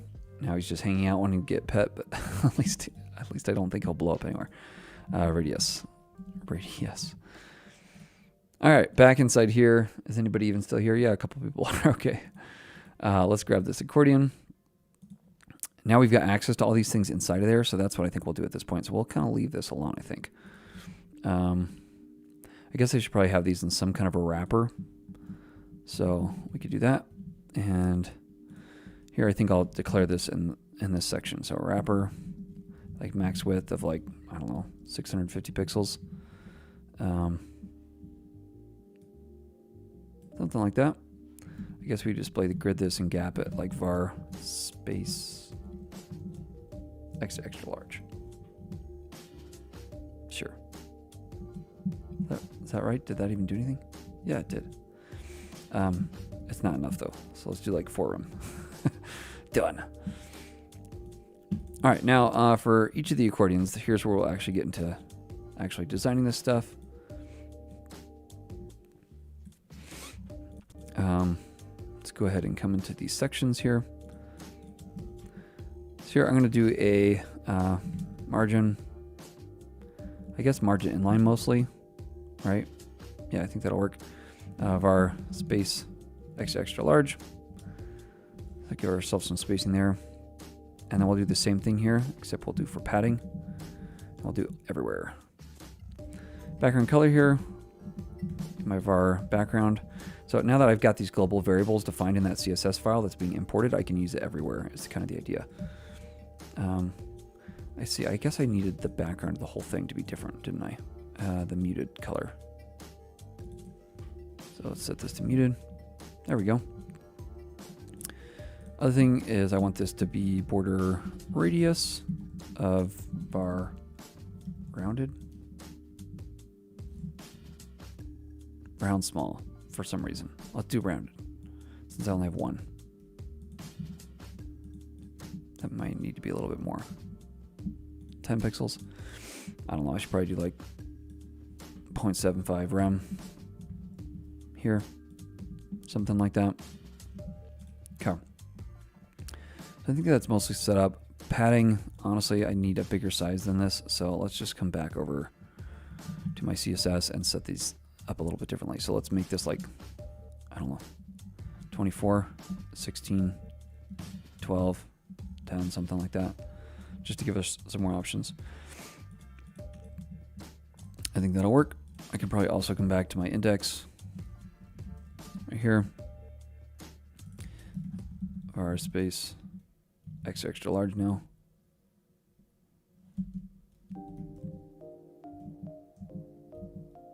That's fine. Okay, other things we need to do. We got this icon right here. So in the accordion up top here, we're going to need to divide this out. So we'll have a flex large, I guess. Typically what I would do is set these up like this, I think, right? Max width and min width too, I know, right? There's new syntax for it. I think it's almost available in all browsers by default. You can use the PostCSS plugin that just says like, use the greater than signs, and that's way easier. So that's what I usually do in my project. So when I have to actually type it out, I can't ever remember. We'll just do like title here or something like that. And then I want to go ahead and pull in Astro icon here as well. Import icon from Astro icon. And what we're going to do is give this a name of whatever that thing is. Stars? Oh, that was a lucky guess. Icon star. Icon star. And here we'll do all stars or something. Stars. Star. There we go. Okay.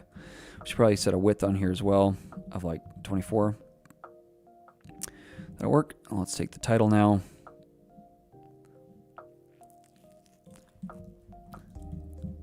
Title, display flex, gap, var, space, extra large. Extra large. There we go.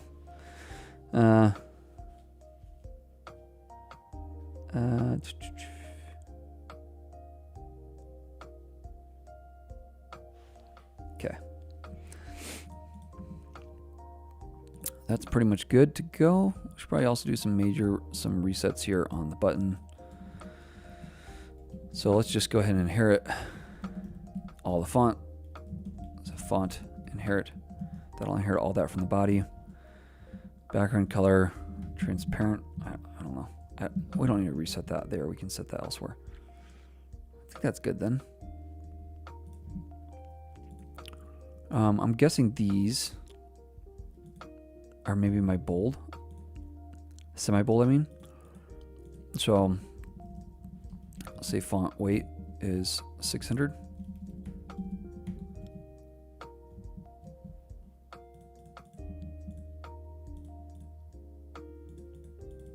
Font. Doesn't this inherit the font family too? Should inherit everything.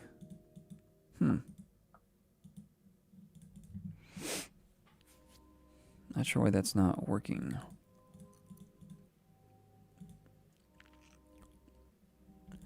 Work sans serif 400. Maybe I just need to actually grab. Oh no, that's the title. That's the wrong thing. No wonder. This needs to go down here. Nope, needs to go here.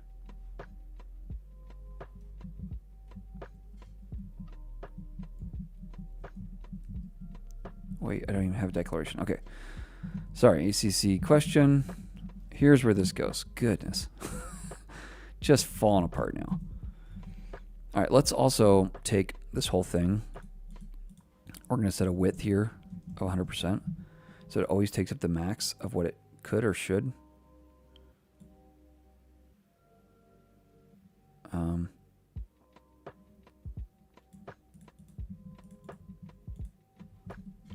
Why is this?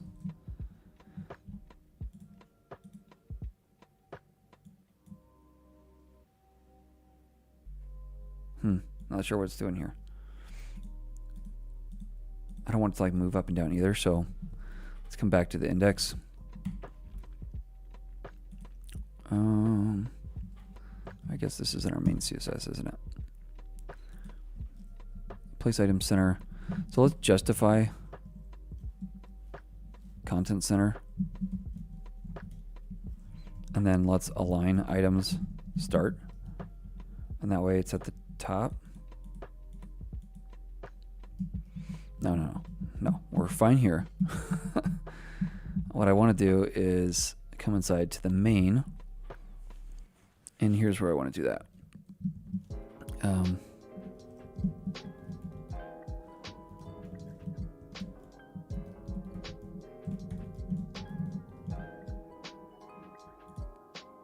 Is that what I literally just did? Yeah.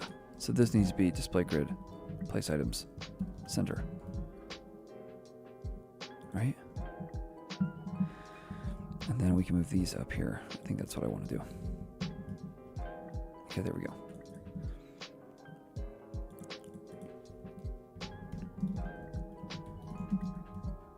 Okay, I think we're good there. And then these should... I don't love that, but we can figure that out later. What's this? Any for chat, future tip, new syntax, media, width? Yeah.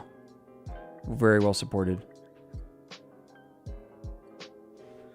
Oh yeah, YouTube did remove it, I think, because it had a web link. Okay, back to the task at hand, which is actually styling this thing. So let's set the question here. Let's get this going.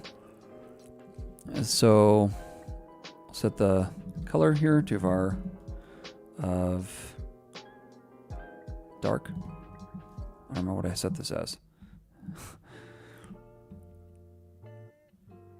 Text.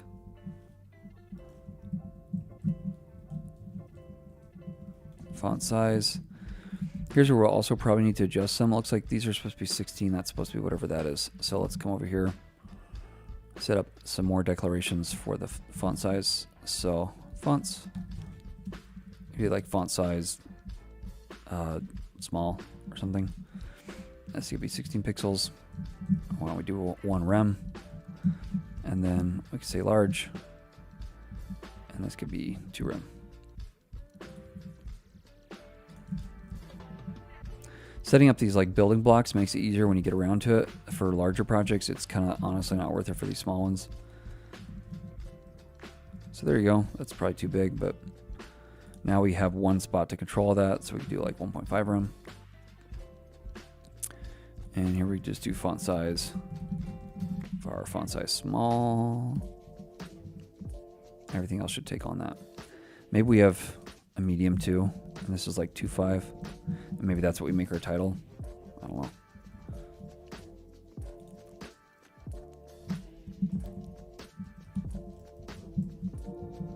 Sure. All right, let's do text align. Left. Set the background color here to transparent. Padding. Border is none. Padding is var space. Let's do like medium or something. I guess this would just be padding block, just up and down. Although I don't know, I kind of want. No, that'll be fine. We don't really need padding. Let's not overcomplicate stuff. I do want this to be display flex, justify content, space between. And then inside this, we need to add a second thing. So right now we've got the span is what we'll do here. And then next to it is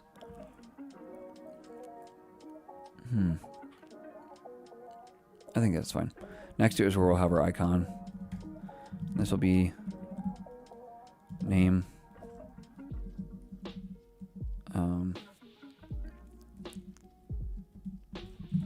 Icon plus, as I'm guessing what this is called. And we'll say this has to be a width of 24. And maybe just a little bit bigger, 32. We've also got minus, and so we'll just have to hide these two. So let's add a class here that says like show.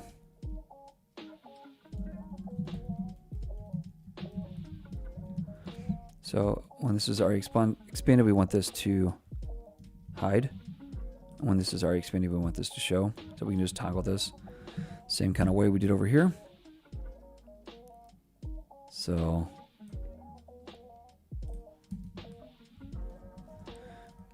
if aria expanded equals true, display block.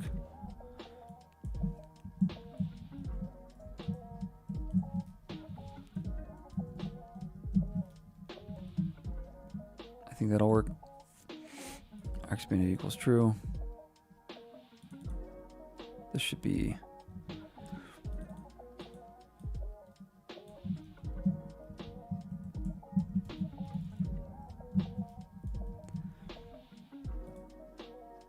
what am I doing wrong here? So it has our expanded show on it, and it should have this attribute.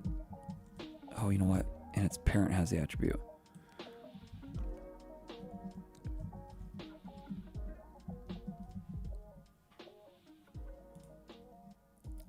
So I'm basically saying if the button has this, and then this has hide, then show or hide it or whatever, if that makes sense.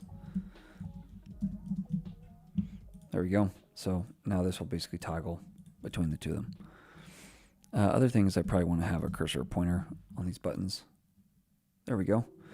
And then I'm going to go ahead and set all my SVGs to pointer events of none, and that way I can't click on them. It's when I click on them, I want to click on the buttons, not on them. All right, back over here. Hopefully, I'm just see right inside here, flex. Let's do align items center. I'll do like a gap of var space medium.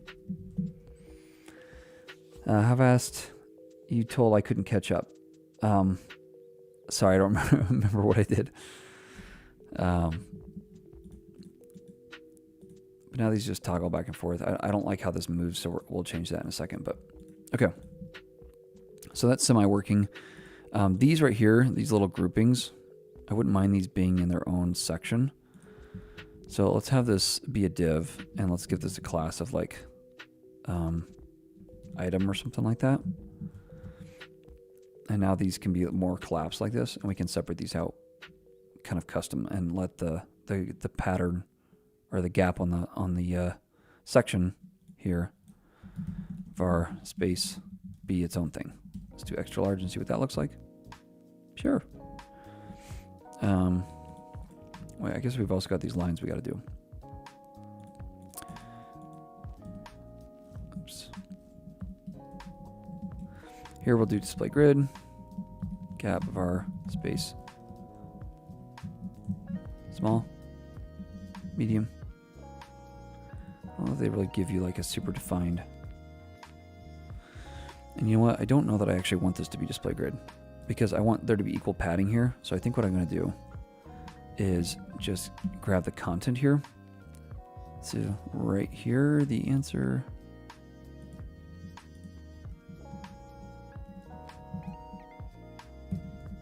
Yeah, we can do it right here. Padding block. Here's where we'll do var space. Let's see what that looks like. Not great. Extra large, something like that. Okay, let's also do line height here, like 1.1.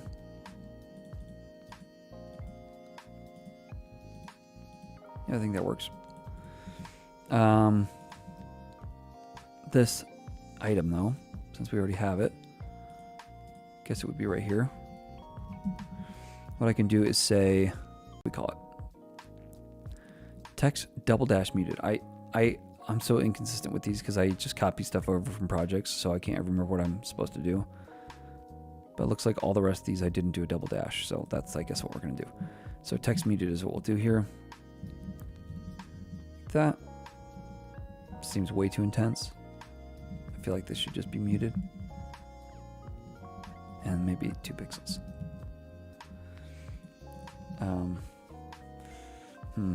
Probably also means what I need to do is come up here and do a padding block start, which makes me say I should just go back to the grid idea. So I think that's what I'm going to do. So we'll say display grid. And this will be my gap between the two. And then the bottom of this, margin block end, will be the same thing. Nope. Padding block in, sorry. There we go. And then we could just say that if item dot or last of type. Always forget these two, so that's probably not right. Then we'll do border none. That's right. Okay. So it's pretty much there. I feel like this title thing is too big. Not that. Well, that's probably also too big, but this thing right here. The thing I might do is do a text balance of wrap, which is a new thing that's up. I think that's right. Text balance, text wrap of balance. I think that's it. That way it kind of figures out exactly how much space you should take up. Even here, you can see how it like adjusts dynamically. So you don't have like random like single words wrapping. So now you get the whole thing wrapping. So that's pretty much there. I don't know. A lot of this took us way too long, but last thing, let's go ahead and just add some cool focus states because of life. You know what? Or didn't we design? Is that all fine? Yeah, I mean, these could be dynamic values, so maybe we could set that up real fast, but that all looks fine. I feel fine with that. It's fine.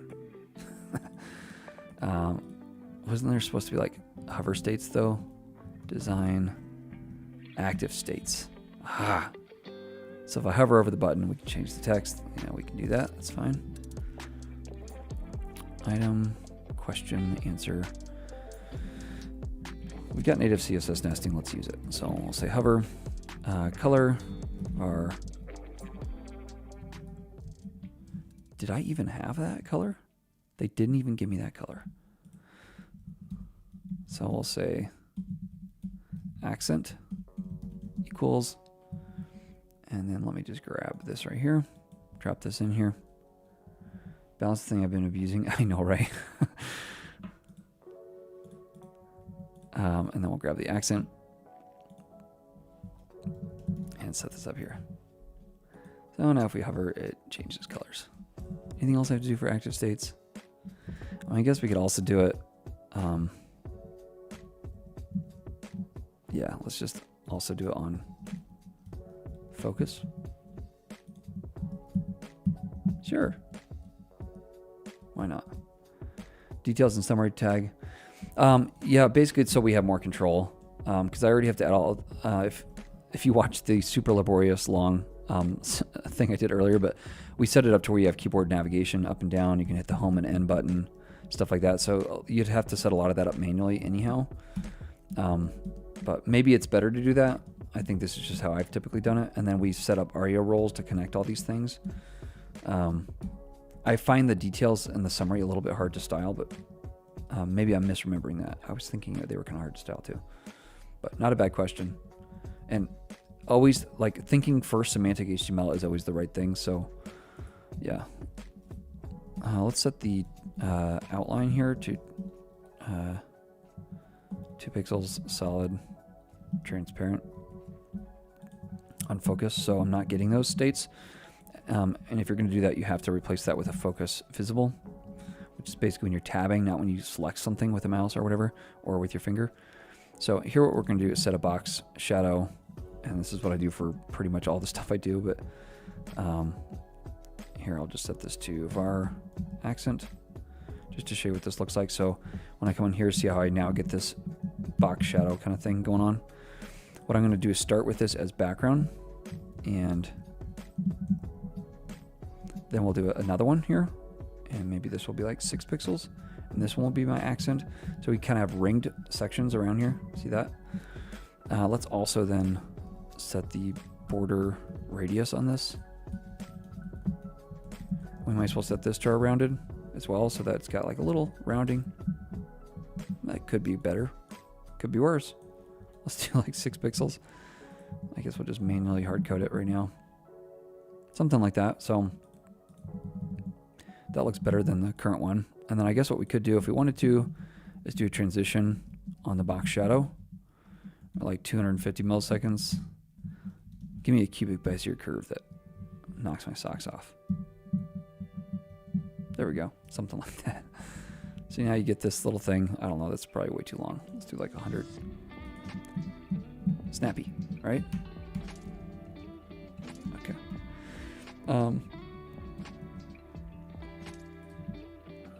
Let's do on this entire thing here, width of like 600 pixels and max width of 100%. And that way it doesn't like change as I open and close it. The other thing we're going to do is come back to the index. Is that where I had this? Gap wrapper space. What was this thing even for? Justify self, align self, start. So it doesn't move up and down, right? That can't be right. Okay, so let's come back over to the CSS then. How did I set this up? That's what I was trying to do earlier, and I don't remember what I messed up on. Place item centered, that's fine. Align item start. Display grid.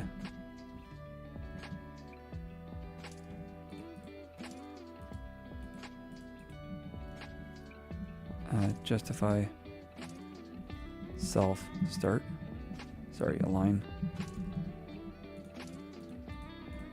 Then it's not moving at least, but I don't think that's quite right. So I want these to be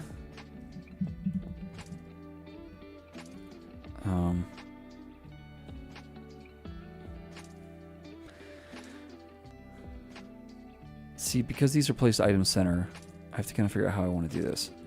So the main is the wrapper around the wrapper. Is that right? So that's not even doing anything right now. So yeah, that's not doing anything. So let's come back to the index, and then we'll call, we need to call this thing done. Align items start. Is that right? Why is this thing jumping up and down?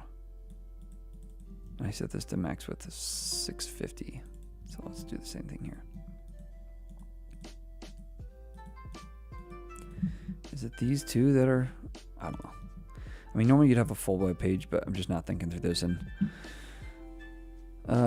we'll call that good. It's been way too long of a stream for like a really simple problem, but I don't know. Hopefully you enjoyed it. It's Christmas like break for me, so I'm just relaxing and coding this stuff. But hopefully this was helpful for somebody. And if the weird intersection of like beginner CSS, TypeScript, Astro, and whatever else we did today was helpful for you, then I hope so. But hopefully you enjoyed this. Thanks so much for watching. I will catch you in the next one. Happy coding.